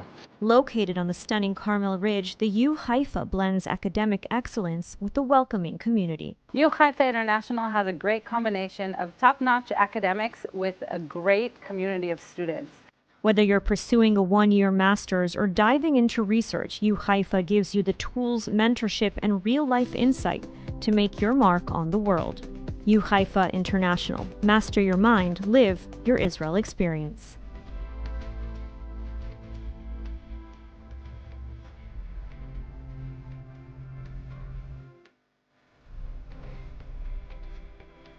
Step into the story of Israel's heartland with Blessed by Israel, where every purchase connects you to the land, the people, and the promise. Taste the sweetness of the promised land in their delicious honeys, or wear the story of the land close to your heart with the stunning Special Places of the Land necklace. Behind each product is a family, pioneers living in Judea and Samaria, crafting beauty and goodness from the soil of the Bible. When you buy their creations, you're not only receiving something extraordinary, you're investing in Israel's future, helping small businesses thrive and communities grow strong.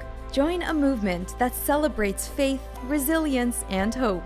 Visit blessedbyisrael.com and use ILTV's special code BLESSISRAEL, that's BLESSISRAEL, at checkout for 10% off on your first order. Be part of strengthening Israel, one purchase at a time. For more than 200 years, when Israel's most vulnerable needed help, Kolel Chabad was there. When families can't afford food, when seniors are alone, when children are struggling to survive, Kolel Chabad steps in with meals, essentials, and dignity. Right now, thousands of families across Israel are counting on that help, and you can make sure it reaches them. Your donation doesn't just give charity, it gives hope, it gives strength, it saves lives. Kolel Chabad, helping Israel one life at a time. Scan the QR code on your screen and give now.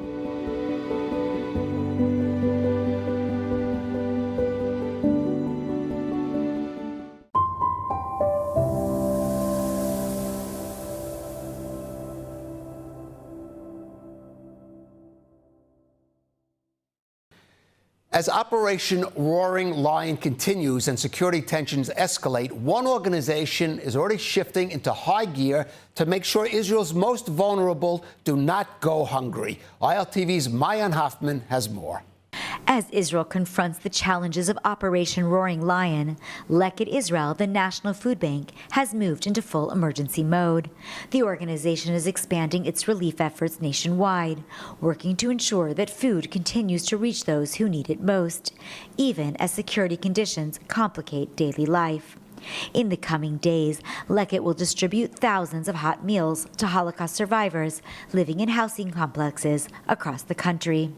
Around 1,700 nutritious meals are expected to be delivered each day, part of a broader purchase of approximately 12,000 meals designed to guarantee a steady and reliable supply during this period of uncertainty.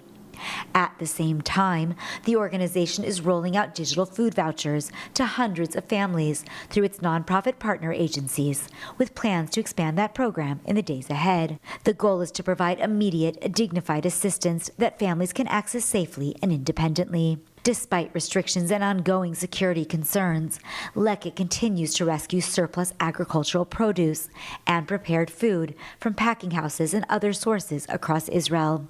The food is transported to the organization's logistics center and then distributed to partner agencies operating under Homefront Command guidelines. This shift is not new territory for Leket. Throughout the last 2.5 years of war, the organization has rescued and redistributed surplus food on a large scale. During emergency, demand rises sharply. Even under fire, Leket says it is committed to maintaining continuity, protecting its staff and volunteers, and expanding its response so that Israel's most vulnerable populations are not left behind in a time of crisis.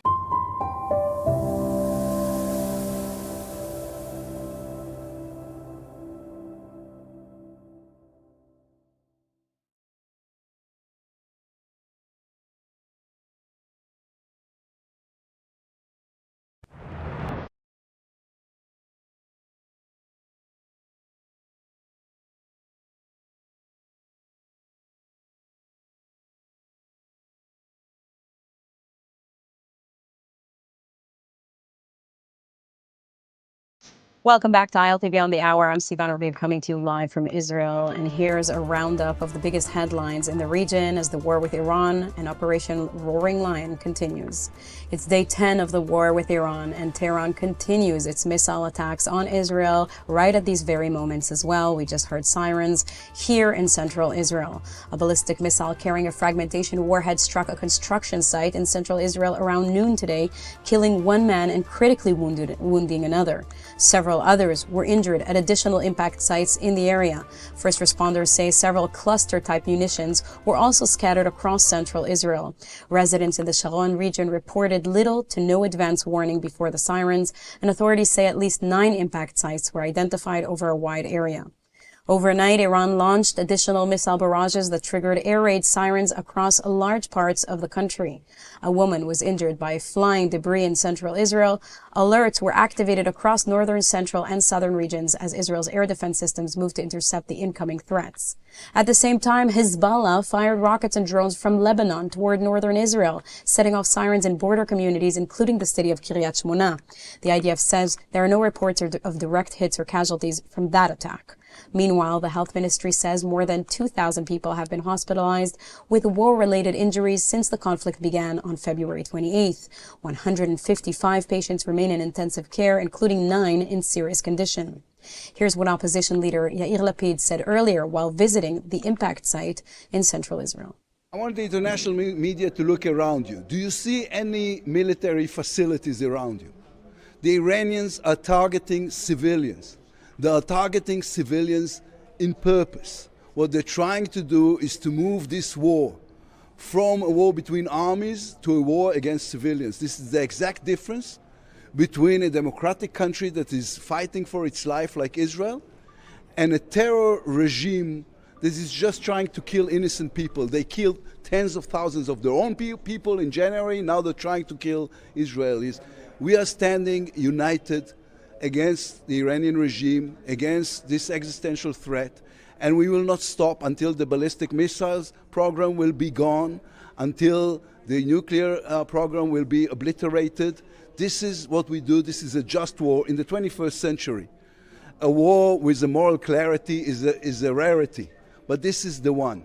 We have to fight this regime until it's gone. Thank you. We now go to ILTV's executive editor, Mayan Hoffman, who is on the ground in central Israel. Mayan, we're hearing sirens really as we speak, and there were not too many alerts ahead of this. What do we know about what's going on right now? Mayan, do you hear us? We don't hear you at the moment. I apologize about that. Yes. So there were 2 sets of rockets that came down. One was from Iran, and a second set that actually came from Hezbollah from the north with no warning to central Israel. What we're hearing right now is while there are no reports of injuries from the initial rocket fire, what we do know is that there were at least 3 and potentially more areas where either the rockets or shrapnel from the rockets, as you mentioned, the cluster bombs, fell in Tel Aviv, Gush Dan area, and potentially also coming in. Mayan, we don't hear you very well. As you maybe try to fix the reception and the sound, we will try to get back to you in a bit. I now move on to ILTV's correspondent Kalev Ben David. Hello, Kalev. Thank you for joining us. I assume you just came out of your shelter as well. Can you give us a breakdown of what's going on? No, Sivan, there was no siren here or alert in Jerusalem. It's actually I see. It's been a pretty quiet day for the residents of Jerusalem, I have to say. But I do want to make one comment about the situation. This has been a tough day for Israel. At least one fatality and others in serious critical condition. I think this has been a testing day for the country. It's clear from what we know of the reports, the people that have been injured and killed were not in shelters at the time. It's not clear if they were available, but authorities have expressed concern that people are getting a little lax because of we had seen a dip in the rate of the missile attacks coming from Iran. Unfortunately, Hezbollah seems to be making up that slack. And people have, unfortunately, I was out on the streets today in Jerusalem, and it was quite busy here. I know other people have been going back to work in the Tel Aviv area. And I think there is some concern that the Israeli public is sort of letting down its guard a bit. You could see here that impact there, devastating there in central Israel. And I think the public has to be aware that we're a long way from the end of this. It's quite possible it could get worse before it gets better. And there are plenty of signs. I don't want to go into all the details, even outside Israel. Iran has been stepping up its attacks in the Gulf, firing, for example, over some 17 missiles, 6 drones into Qatar, its former ally. It stepped up its attacks on the UAE. And of course, they fired yet another missile at Turkey, which was taken down by NATO. So Iran showing signs of defiance, showing signs it's going all in this. And we're going to have to hunker down for what it looks like, for some people, I guess, a longer war and harder war than was expected. Now, Kalev, do you know to tell us about these types of missiles that are what you call cluster bombs or cluster rockets? Can you tell us about the extent of damage? Right. So these are missiles, I think, and as we heard Yair Lapid say, targeted especially at civilian targets. Why? Because if you have all of the explosives packed together in the top of one warhead, that's a warhead that you could aim at a specific target. Let's say if you're trying to shoot at a military base or a military target, and will land and will cause greater impact, could punch through kind of reinforced buildings and military hardware that you might have at bases. But these are cluster missiles in which they have smaller sort of mini warheads packed in. So the actual impact of each one is much less, but it covers a much wider area. And as a result, even though a missile like that is less likely, for example, to punch through a air raid shelter, which is something we've seen with the conventional ballistic missiles, a cluster missile, if you're out on the street, it's going to hit a much wider area, and you're much more prone to, for example, getting hit by the missile shrapnel. With the direct goal of harming civilians, as opposition leader Yair Lapid mentioned, we are hearing that there's been a barrage of rockets, many strikes in central Israel, possibly some strikes without alerts in advance. Do you know about this? There are some reports of that, but again, we have to say, people have to keep in mind that it's very important that a lot of the missile attacks now we're coming from Lebanon, not from Iran. When we're coming from Iran, they're coming over a much greater distance. We have much more advanced notice. Israel has the benefit of the U.S.'s radar systems and warning systems that are in place over Iran. If they're coming from Lebanon, there's a much shorter time. Hezbollah also can much more effectively, for example, use drones because they're covering a much smaller distance than they're coming from Iran. So the public has to be prepared to move quicker to a shelter, or I would say even more, the public has to make sure it's near a shelter. Because the warning time that we've had in the earlier days of the war with these missiles from Iran probably now has been shortened considerably. Right. Well, Kalev, stay with us, please. We may be back to you a little bit later. At the moment, I want to go to our ILTV correspondent, Alec Pollard, who is in Jaffa. Alec, what can you tell me from Jaffa on the ground? Well, we just emerged from the bomb shelter now after this recent alarm that went off. And as Kalev mentioned, this alarm came without any preliminary warning. And there was no preliminary message that you get that tells you that there's about to be a siren. The siren just came and a bunch of people ran to the public shelter here. And then after we figured out that the rocket had come from Lebanon and that it was all the okay, everybody kind of emerged outside. And that's the situation you're seeing now. So even just a couple minutes after that rocket launch, the streets here are lively enough. As you can see behind me, plenty of people. I believe some of those people there in the background did not run to the shelter because when I came out, they were in the exact same place they were before, which shows that not everyone is adhering to the instructions. And that's what happened earlier the day in Yehud, which is where you were at the impact site. We reported and you were there where unfortunately one man has been killed and a few others wounded. What can you tell me from that impact site? Well, exactly. So what we know is that probably those two people were not in a shelter.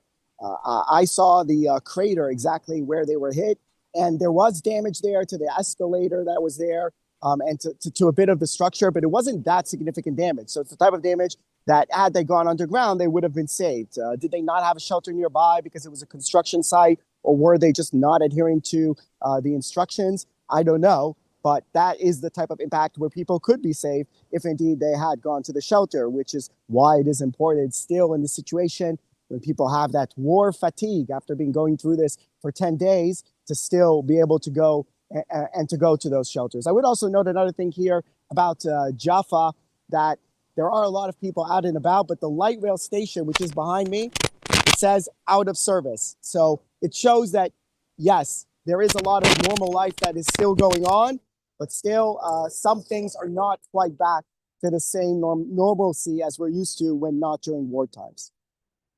Now, Alec, you're in Jaffa, like you mentioned, and we also know that some of the train stations have been serving people, especially Tel Aviv Jaffa residents, as a shelter in itself. Some people have been sleeping in the train stations. What do we know about the situation there now in that regard? Yeah, that has been going on all through the war. I actually had the chance to see that not while I was working. I was just in the Tel Aviv area there, and the siren went off, and the shelter was indeed the light rail station that is underground. And when I went down there, I saw many people. I'm not talking about a couple, hundreds probably, who brought their mattresses and everything, and their chargers and their phones to spend the night there because it's a part of Tel Aviv. This was Allenby Station, where you have a lot of older structures that don't have proper shelters, or the shelters might be in the ground floor and people live on the fourth floor and they don't want to spend the night like that, so they just spend their time there. That's not the case here. This is an above ground station, so there are no shelters here at this one, but there at some of those underground stations that are more in the center of Tel Aviv, indeed, people can run to shelter there or even spend a significant amount of time, including the entire night there. And the authorities know that, and that's why they've kept them open for civilians for that purpose. Well, Alec, thank you very much for this update. We may return to you a little bit later if there are further reports from the central area of Israel. We now go Thank you, to Sivan. ILTV's executive editor, Mayan Hoffman. Mayan, you're in Rishon LeZion in central Israel as well. What can you tell us about the last hour or so with the sirens and the rocket attacks? Sure. So, Sivan, thank you. Here in central Israel, there have actually been a number of strike downs of shrapnel from the recent round of rockets. As you were mentioning, there are two different sets of rockets. One set that comes from Iran that we have our warning for, and another set that is coming from Hezbollah north. The latest round, actually, after the Iranian rockets, was from Hezbollah, and there were several direct hits. We're talking about areas like Givatayim, several hits in Tel Aviv. We're getting initial reports of a strike down of some shrapnel in one strategic location in the center of the country. And, right now, Magen David Adom, United Hatzalah are showing no reports of injury, but they are en route to those sites. Keep in mind also that many times injuries that we see are not from the direct hits or the shrapnel, but we also see hundreds or even thousands of people at just getting hurt while they run to their shelters. So we've had over 2,000, almost 2,500 people in the hospital as a result of running to their shelters and needing treatment. Over 150 of those by have been numbers for the health ministry are still receiving treatment of some kind. Now, Mayan, are there any special instructions to the public at this point? Well, the issue is, as the Home Front just said, we really need to differentiate between these rockets. Iran rockets, they're further away. We have further warning. And so you should always stay close to a shelter. One of the things that happened was that last Thursday, with pressure from the finance ministry and certainly necessary pressure that our economy is being really harmed by this, over $750 million a day being spent on this work, close to $5 billion so far, they allowed people to go back to work. But the result of that is that people start to feel a little too safe. Now, the rules are from the Home Front Command that there should be no gatherings of over 50 people in general, other than at workplaces, and only where there are shelters in place. And nonetheless, you're seeing, I think as Alex was just showing, turning around in Yafo, people are not rushing to shelters. We need to remember that the rockets coming from Lebanon, while they have less impact in terms of the size of the warhead, the Iranian ballistic missiles are much larger and much more deadly with a single impact. But the cluster bombs, as we've said, spread out, and the Hezbollah rockets are deadly too, and people need to take shelter. So what we're hearing now, though, from this last report is that there weren't even sirens in many places, that rocket came without a siren, meaning people were not able to run to the shelter. Thank God, as I said, right now we're hearing from Magen David Adom and United Hatzalah that there are not any rockets or any injuries. But again, we're going to need to watch that closely because sometimes those reports start to come in a little bit afterwards. Mayan Hoffman, thank you. It's now day 10 of the war with Iran. The IDF says the Israeli Air Force has carried out new strikes inside Iran targeting key security and military facilities. Earlier, strikes hit command centers used by Iran's Islamic Revolutionary Guard Corps and the besieged paramilitary force in the city of Isfahan. The IDF says the operation was guided by military intelligence and also targeted a rocket engine production facility and missile launch sites.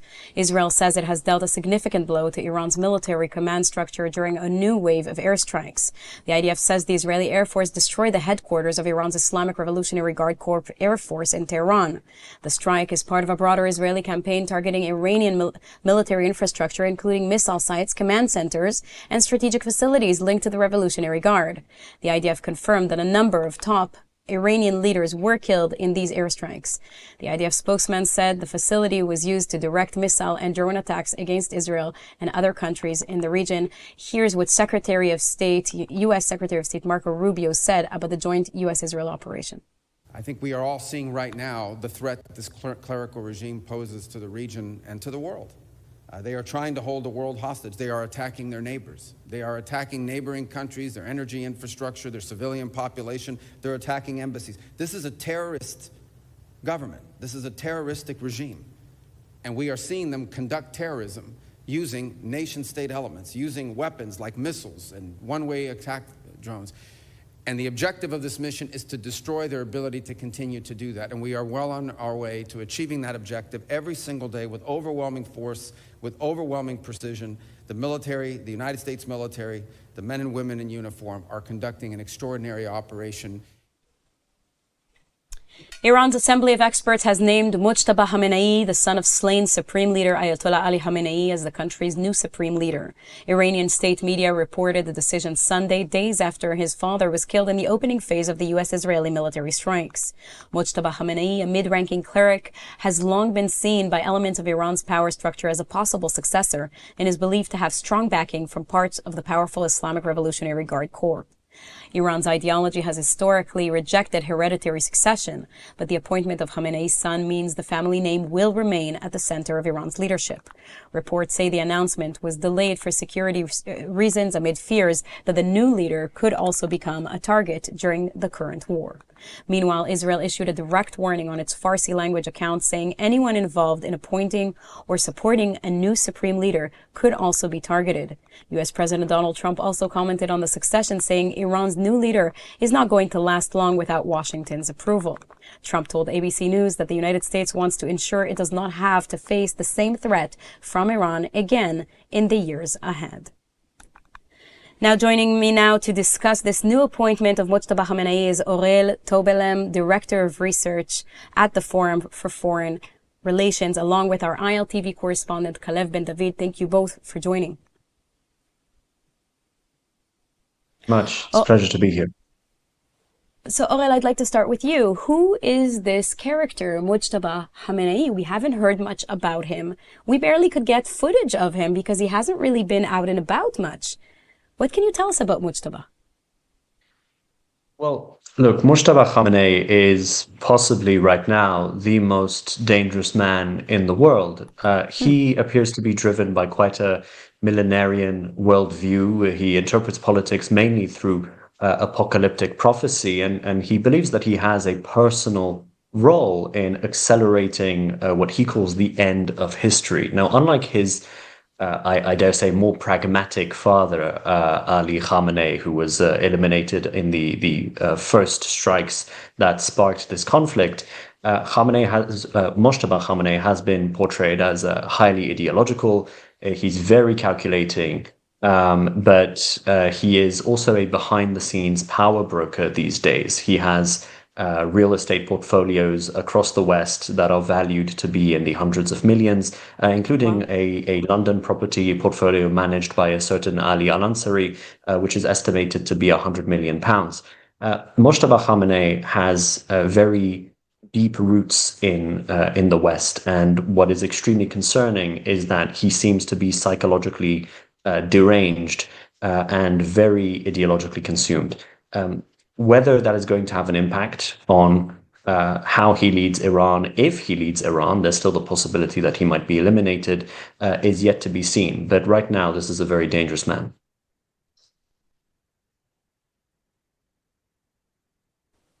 Do we know about his stances in regards to Israel, in regards to the West? What are his intentions? What position does he take? Well, look, he was raised within the revolutionary clerical establishment. He combined his religious training that he received in Qom in Iran with close ties to the Islamic Revolutionary Guard Corps, the IRGC, or the Sepah Pastaran, as they're known in Farsi. This gives him influence across both the regime's ideological and security pillars, and his marriage into a prominent conservative political family further embedded him within Iran's ruling establishment. Now, it's important to consider that he is going to be occupying a power position, knowing that Israel has just wiped out most of his family, including his father and reportedly his wife.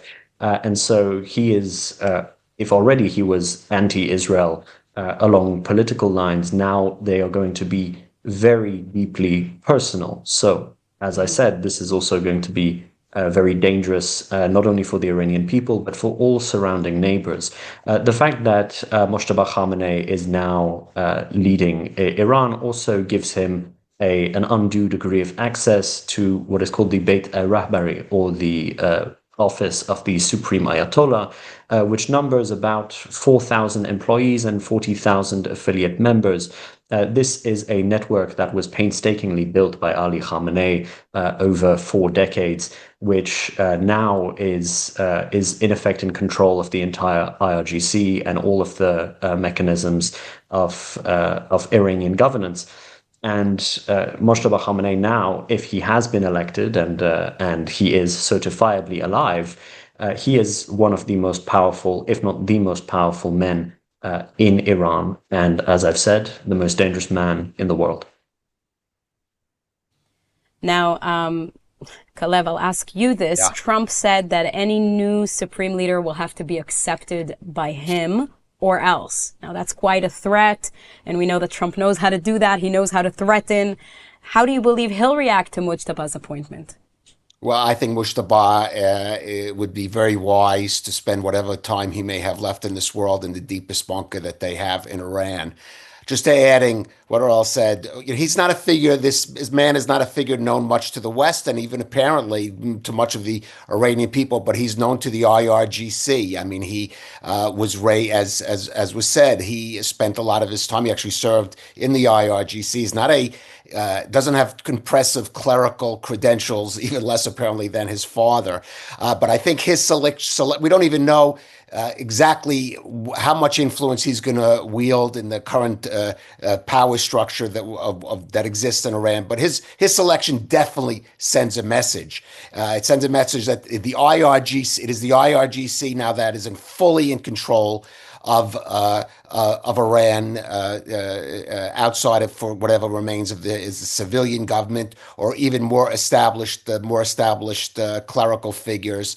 By the way, there's an interesting story that's sourced to the Mossad that his father did not want Mujtaba to be his successor, both because he apparently didn't think he was qualified, and he didn't want it to be Iran to be seen as some kind of monarchy, and that his father had even left it a written will saying he did not want to see his son given this spot, and that will was burnt after the killing of the elimination of the former supreme leader. So I think it's less important exactly what influences wheels. I think what's more important is the message. It's a message of defiance by the IRGC, both to certainly to Israel, certainly the U.S. and the rest of the world, and also to the Iranian people. It's a selection made with total disregard about trying to appear the way sometimes Iran has tried to appear moderate in the selection of a president or other figures. It's a message saying we are going all in with this, and this is this is the figure who will lead us or will choose to lead us. And I think that has to be taken along with some of the strategy we're seeing. As I said before, Iran firing again on Turkey, firing on Qatar, firing on the Gulf states, commanding Hezbollah to go all in apparently now in its firing on Israel. So Iran is really now in it. The IRGC is in it to the end. Now, we're just hearing that Trump did just make a comment that he does not support or accept the nomination of Mujtaba Khamenei. Aurel, what do you have to say? Well, I mean, he's right. That I don't really have much to say beyond the fact that he's completely right about rejecting he's absolutely right. The idea that a madman can be the next leader of Iran. Mojtaba Khamenei is certainly no transitional leader. He's as Kalev has expertly said, he's not really even known. He lives kind of as a recluse, and the empire that he's built, the financial empire that he's built through intermediaries, a very close network of people. He is not really known to the Iranian people outside of being Ali Khamenei's son, and he's certainly not known in the West. He's not a credible partner. I interviewed an Iranian activist earlier, and she said she didn't know much about him, and she said that she wasn't even sure if he was dead or alive because he hasn't been seen. Exactly. And actually, the first reaction that most of the Iranian people had, in Iran at the very least, had to the supposed election of Mojtaba Khamenei was Marg bar Khamenei, which again, death to Khamenei. So this is what they were saying about Ali. This is what they are going to be saying about Khamenei Jr. The thing that's quite interesting that's developing right now is this idea that there can be any moderate leadership within Iran's political system, or at least its existing one. There are no moderate leaders. Even Masoud Pezeshkian, who was for quite a while depicted as a moderate voice within Iran's political order, is a man who has declared war against the West multiple times in the past 2 months. He was himself a former IRGC militiaman serving in the Basij enforcement units that are not only enforcing mass surveillance, but also the morality codes of the regime. If this is the kind of moderate figure with whom we are expected to have diplomacy, then I'm not entirely sure what we're doing, because the prospects of diplomacy with such a man or any of his kind are very, very grim. What Iran needs right now is a new and refreshed political system led by people who do not want to kill us. I think that should be quite a basic requirement. Now, I think that there's a fear that at the end of this, the regime may not be toppled completely and it may not be replaced, but rather just weakened. Would that be a great disappointment? Is that a realistic outcome, do you think, Oren? It would not only be a great disappointment, it would be quite an aberration of history. Look, this regime has been oppressing and murdering its own people for the past 47 years. If it is not toppled today, it will continue to do so for another 47 years and another 47 years after that. Kalev made a good point earlier about the problems of dynastic or hereditary rule in the IRGC. These stem mainly from the views of Ayatollah Ruhollah Mossavi Khomeini, who was the first supreme Ayatollah of the Islamic Republic in Hukumat-e-Islami, which was the selection of speeches that he made between January and February 1970 to his students in Najaf, at the seminary in Najaf in Iraq.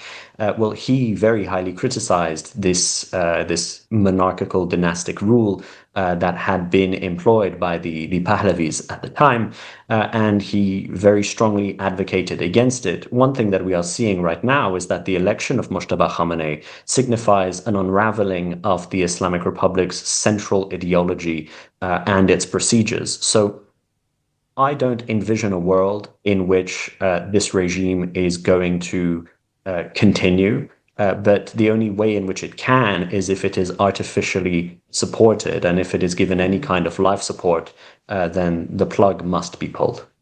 But I've been told over and over on this platform that you cannot replace a regime from the air, and that the Iranians must do it themselves. I do want to say something, and we have to listen very carefully to what President Trump and now the Secretary of War, Pete Hegseth, has said. They have actually said now, over the past week, they do not rule out boots on the ground. Wow.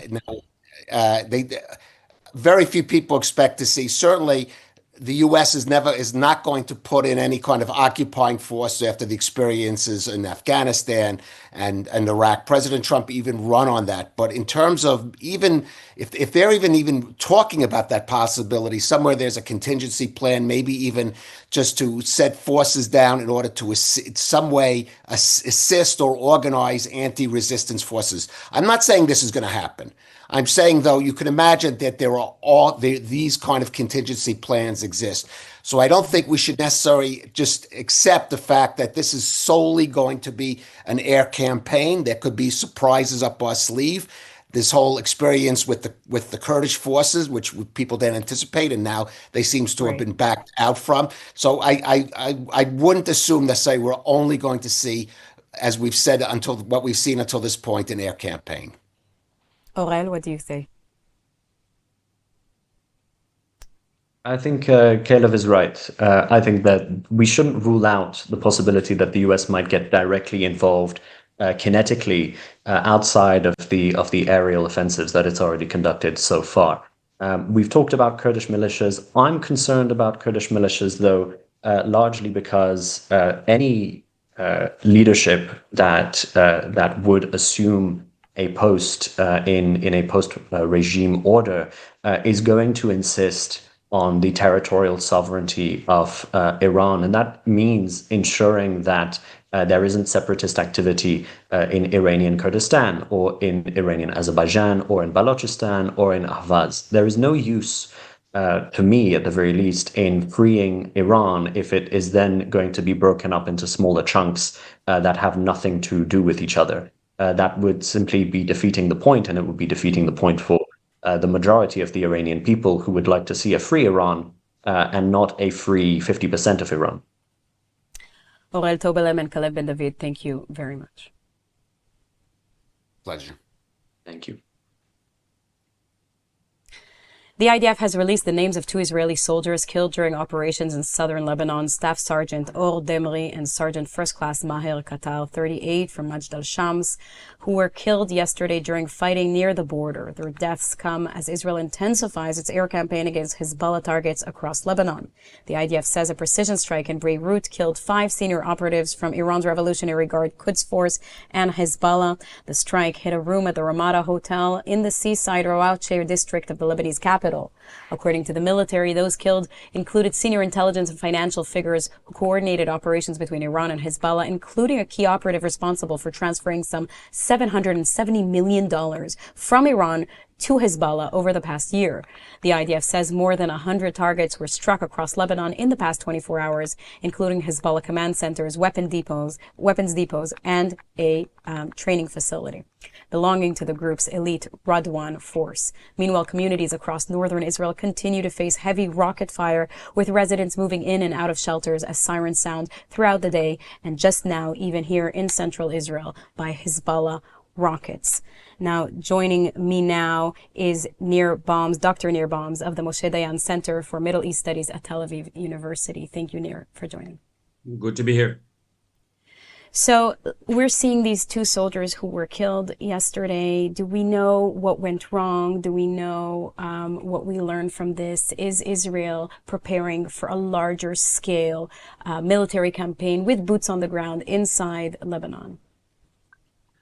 Well, Sivan, war can have casualties, and this is not the first time, unfortunately, also in Gaza, that we have seen soldiers killed in a similar fashion, broadly being targeted by a surface-to-surface missile that is targeting the vessel and is able to find a soft spot or Achilles heel in the armor of the what appears to be a D9 that was used.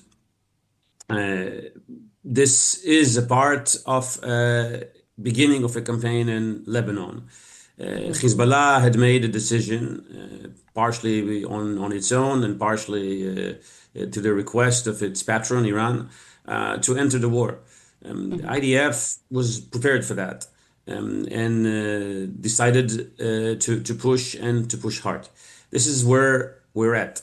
The interesting thing is that right now we are seeing, again, close to 500,000 people who are already become evicted and refugees and evacuees from their homes. We've seen a rather dramatic announcement about the postponements of the Lebanese elections. But we've also seen a number of interesting statements coming from the Nabia Berri, the head of the Lebanese parliament, and the Lebanese President Aoun, that speak about trying to find ways and channels to prevent this war, with the realization that the only way to do that is to enforce 1701, send the Lebanese soldiers south of the Litani, and try to further neutralize Hezbollah. If there is something that can help Lebanon get out of this cycle of violence, is successful implementation of 1701. And in that sense, this particular campaign actually serves as a very interesting opportunity to further that objective. Mm-hmm.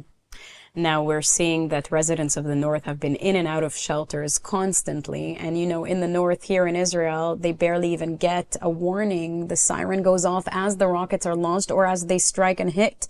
So this is clearly an unlivable situation. And we know that the residents of the north just not so long ago returned home after being displaced in their own country post October 7th. This is not a livable situation for them. So something will need to be done here with Hezbollah. What do you anticipate will happen? Well, the Iranian strategy and the proxy strategy has always been the same. Disrupt wherever they are, disrupt in Israel, disrupt in the Gulf, disrupt facilities, water facilities in Bahrain, civilian infrastructure, and making sure that Israelis will suffer as well.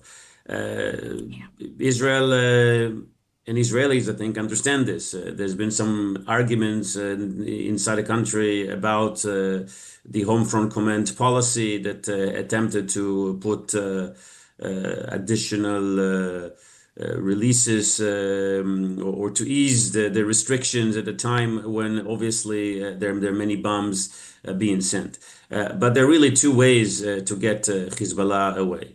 The first is to continue this campaign and continue to take resources, positions, rocket launchers.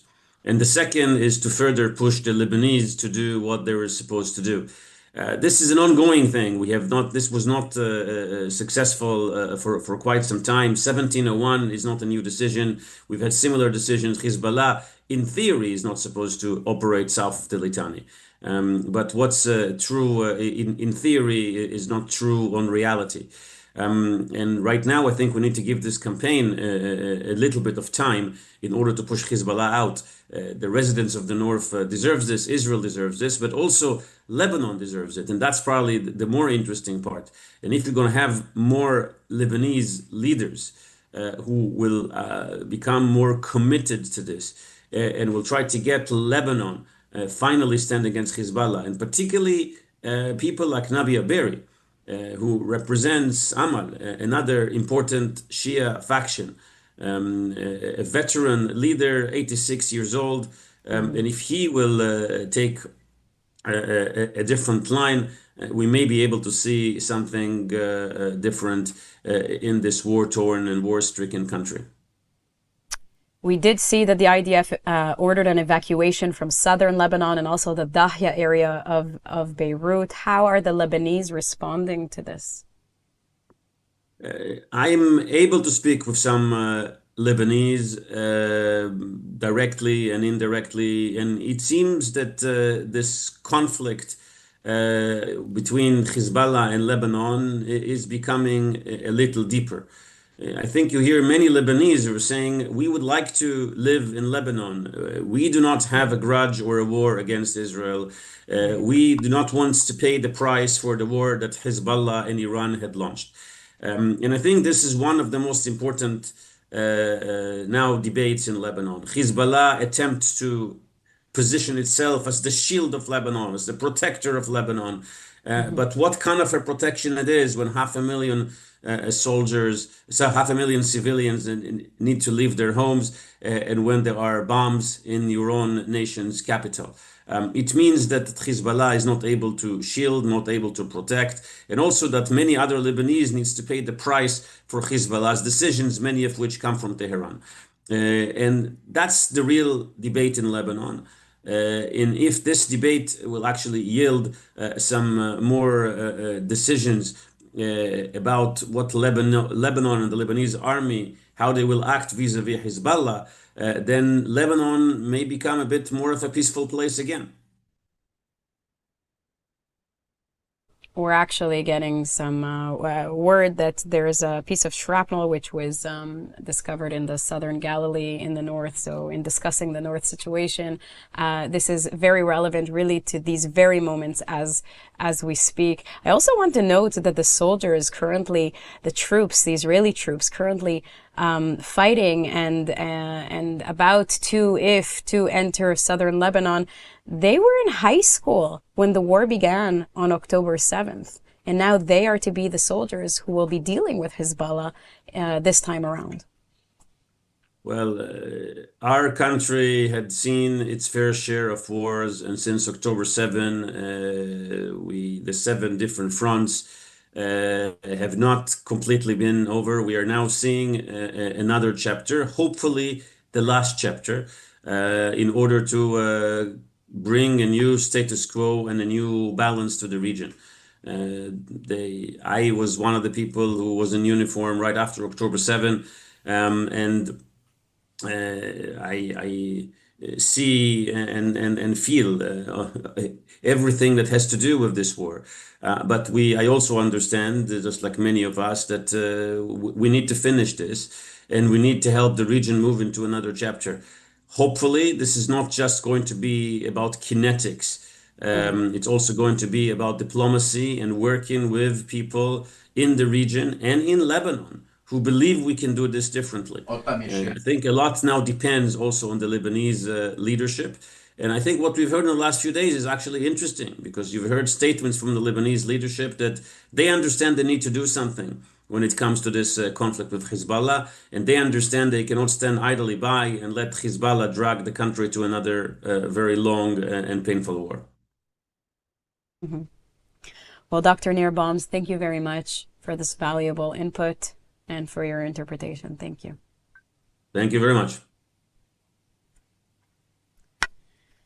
The war with Iran is continuing to spill across the Persian Gulf as Tehran launches missiles and drones at several countries in the region. According to reports, Iran has fired projectiles toward Kuwait, Bahrain, Saudi Arabia, and the United Arab Emirates in recent days. In Kuwait, a drone strike hit a government building in Kuwait City, igniting a large fire. The Kuwaiti military says 2 officers were killed.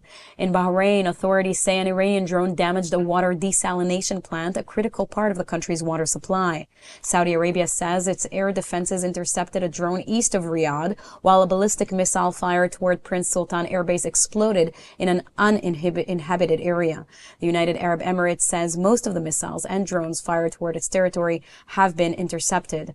Meanwhile, the New York Times reports that the United States has ordered diplomatic personnel at its mission in Saudi Arabia to leave the country after drone attacks targeted areas near the U.S. Embassy in Riyadh, a sign that the regional conflict continues to escalate. And now I'd like to add to the conversation Flo Hassan Nachum, Foreign Ministry Special Envoy. Thank you very much for joining us. Flo, do you hear us? Yes, I do. Thank you so much for having me. Well, thank you. So we're seeing that Iran targeted 12 countries, aside from Israel, all across the Gulf, and really many of the Gulf countries. I fail to understand the strategy. Israel and U.S. launch a war against Iran. Iran goes and launches a war against everybody. Yeah, it's a great question. And at the beginning, I thought to myself, what exactly is their strategy? How come, they take in countries that wanted to stay neutral? They didn't want to be dragged into this. There were reports that they were trying to convince President Trump not to launch a war. Some of them were trying to be involved in the so-called negotiations between Jared Kushner, Steve Witkoff, and the Islamic Republic regime. And then the war starts and they start throwing missiles everywhere. So at first glance, you could say to yourself, they're miscalculated, because it's not the first time that the Islamic Republic have attacked these countries.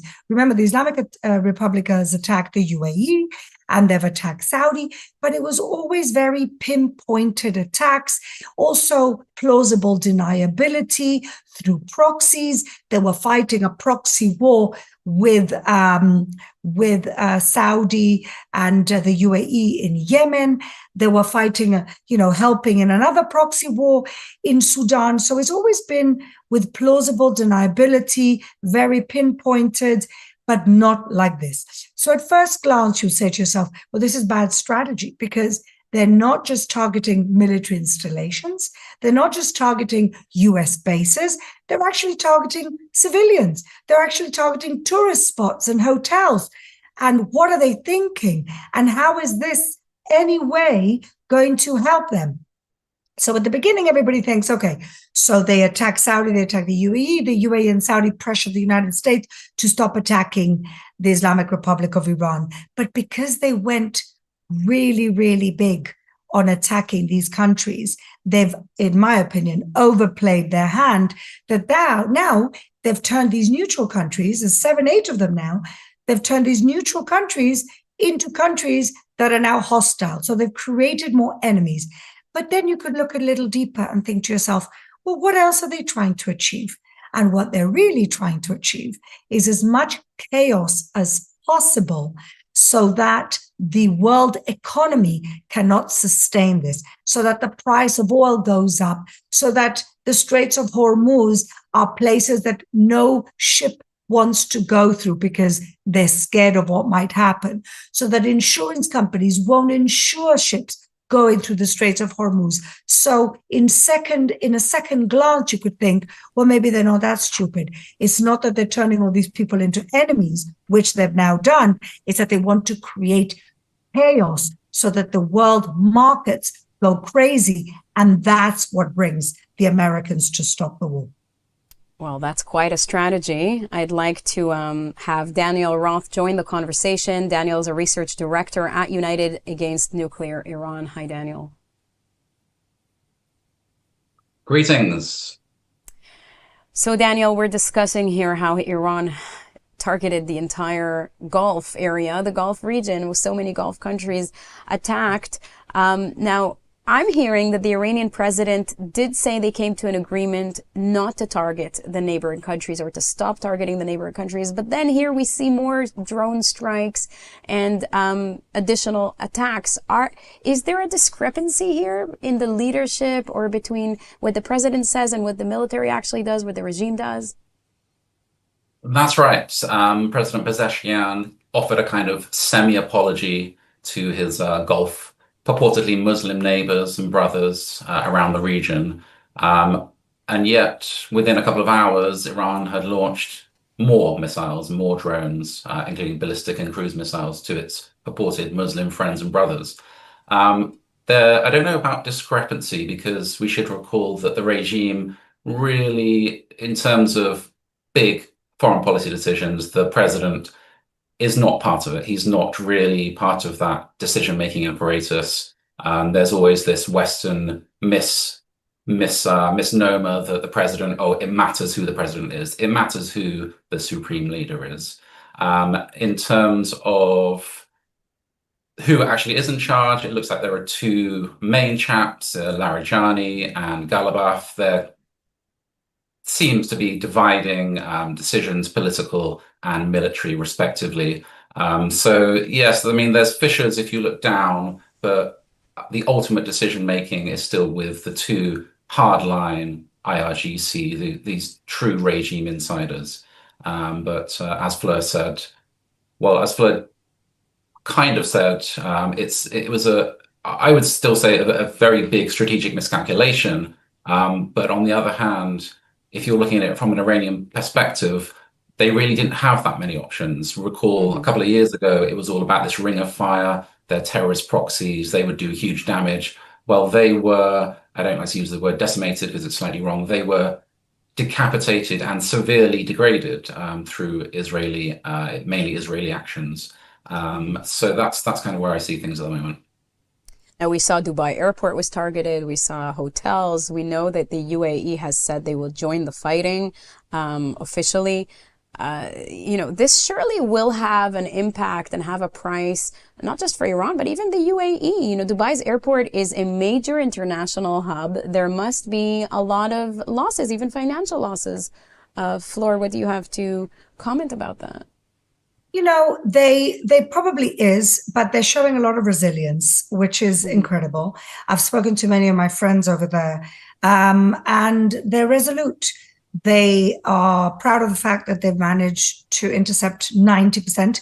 And I just want to remind everyone, 10 times more of what they've received, which is incredible.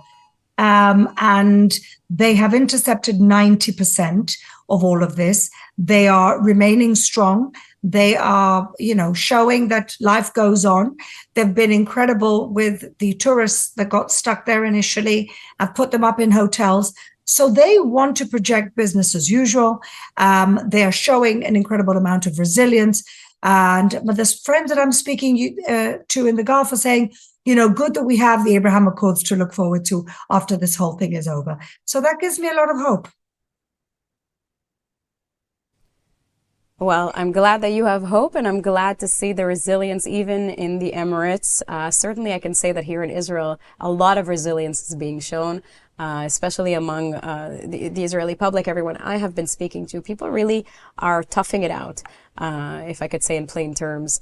Now, I would want to ask you about the oil depots, because Israel has apparently targeted oil depots. This might have created some kind of I don't want to say a rift, but maybe just some disagreement between the U.S. and Israel about the magnitude of the attack.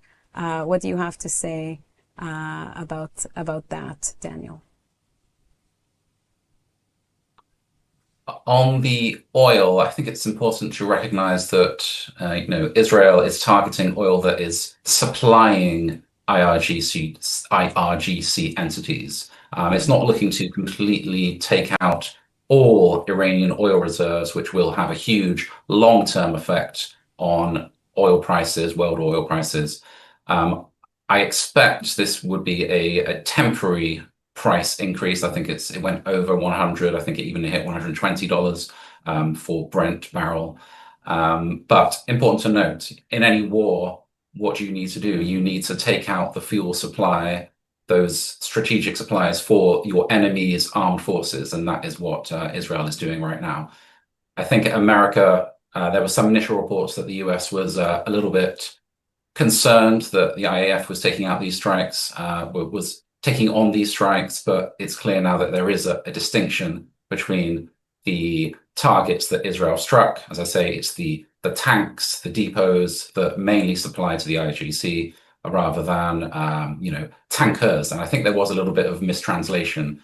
Some people said, oh, Israel had taken out tankers. No, it's tanks, TANKS. So that's an important distinction. And it seems that the US is fully on board with this Israeli decision. Well, Daniel Roth and Flo Hassan Nahum, I will end the interview here because we have alerts that a siren is about to go off in central Israel where we're located. But thank you very much to the both of you for this valuable input. Thank you. And now I turn to ILTV's correspondent and anchor, Kalev Ben David. Kalev, we're about to have a siren here in central Tel Aviv. Hold off there. This is, based on what I'm seeing, this is an alert from a missile launched from Iran. It's not one of the Hezbollah missiles. That's why you received that early alert. What we have seen is that there have been cases where these missiles have been intercepted before reaching their target area, before even reaching the Tel Aviv area. Sometimes those missiles are actually shot down over Jerusalem, and then we get the alert in order to avoid having missile fragments fall down on us. So it's not 100%, but definitely if you are in the Tel Aviv metropolitan area, including Rishon LeZion, where the ILTV studio is, you should be adjacent or nearby a shelter. If you're not, you should be making your way to a shelter. There are, by the way, now I have to say the reports of 2 people lightly wounded in that last barrage that we talked about of Hezbollah rockets. Those rockets hit several parts of the country. One, there were some land that looks to be more like an open area in central Israel. There was one in northern Israel or northeast Israel in what we call the just south of the Galilee. They seem to have landed more in open areas. And there was, I'm not 100% sure. There was on social media a picture of what looked like an explosion out in the sea in the Mediterranean, like as if one hit. Now we are seeing police have released footage. This is a missile a fragment that was released by the police. So obviously, if you're seeing it in the field, just sitting in grass like that, it means it was intercepted in midair and came down. Look at the size of that. Look at the size of that. If you can imagine something like that landing from thousands of feet up in the air after being exploded in midair, that would definitely cause fatalities if it would hit into a populated area. It's one of the reasons why you have to be very careful, not just of the missiles, but the possibility of being hit by one of those pieces there.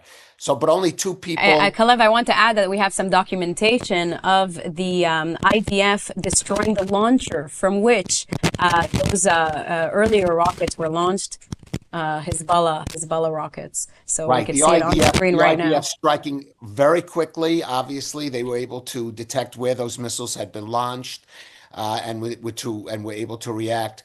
But for those who question why the IDF is now expanding its operations in Lebanon, why it is some force is conducting operations in southern Lebanon and also air operations in other parts in eastern Lebanon, in areas like the Bekaa Valley, and also in parts of Beirut.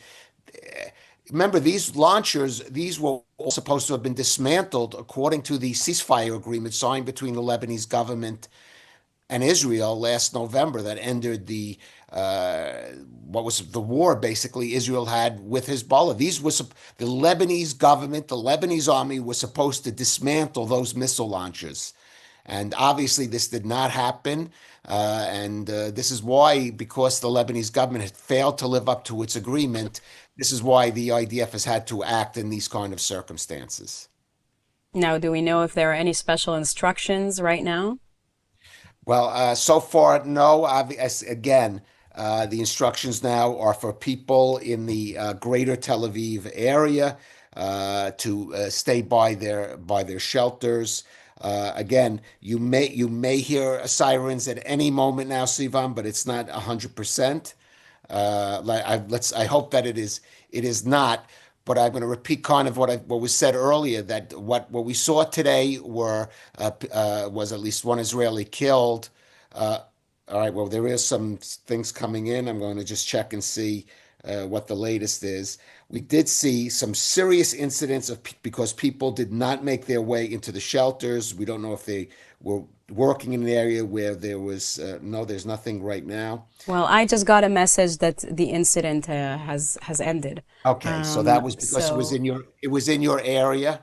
Again, what happened there? This was a missile fire from Iran. It's quite possible it was shot down somewhere on its way to. If there was a missile, could have been shot down in over Jordan. It could have been shot down by U.S. forces closer to Iran, or even by IDF forces operating there. Okay. Well, it's important to inform our viewers that types of sirens, several types of alerts. When a missile comes in from Iran, we get a 10-minute alert, and then a minute and a half prior to the actual strike and the impact, we get another siren, and that is when we rush to shelter. Kalev Ben David, thank you.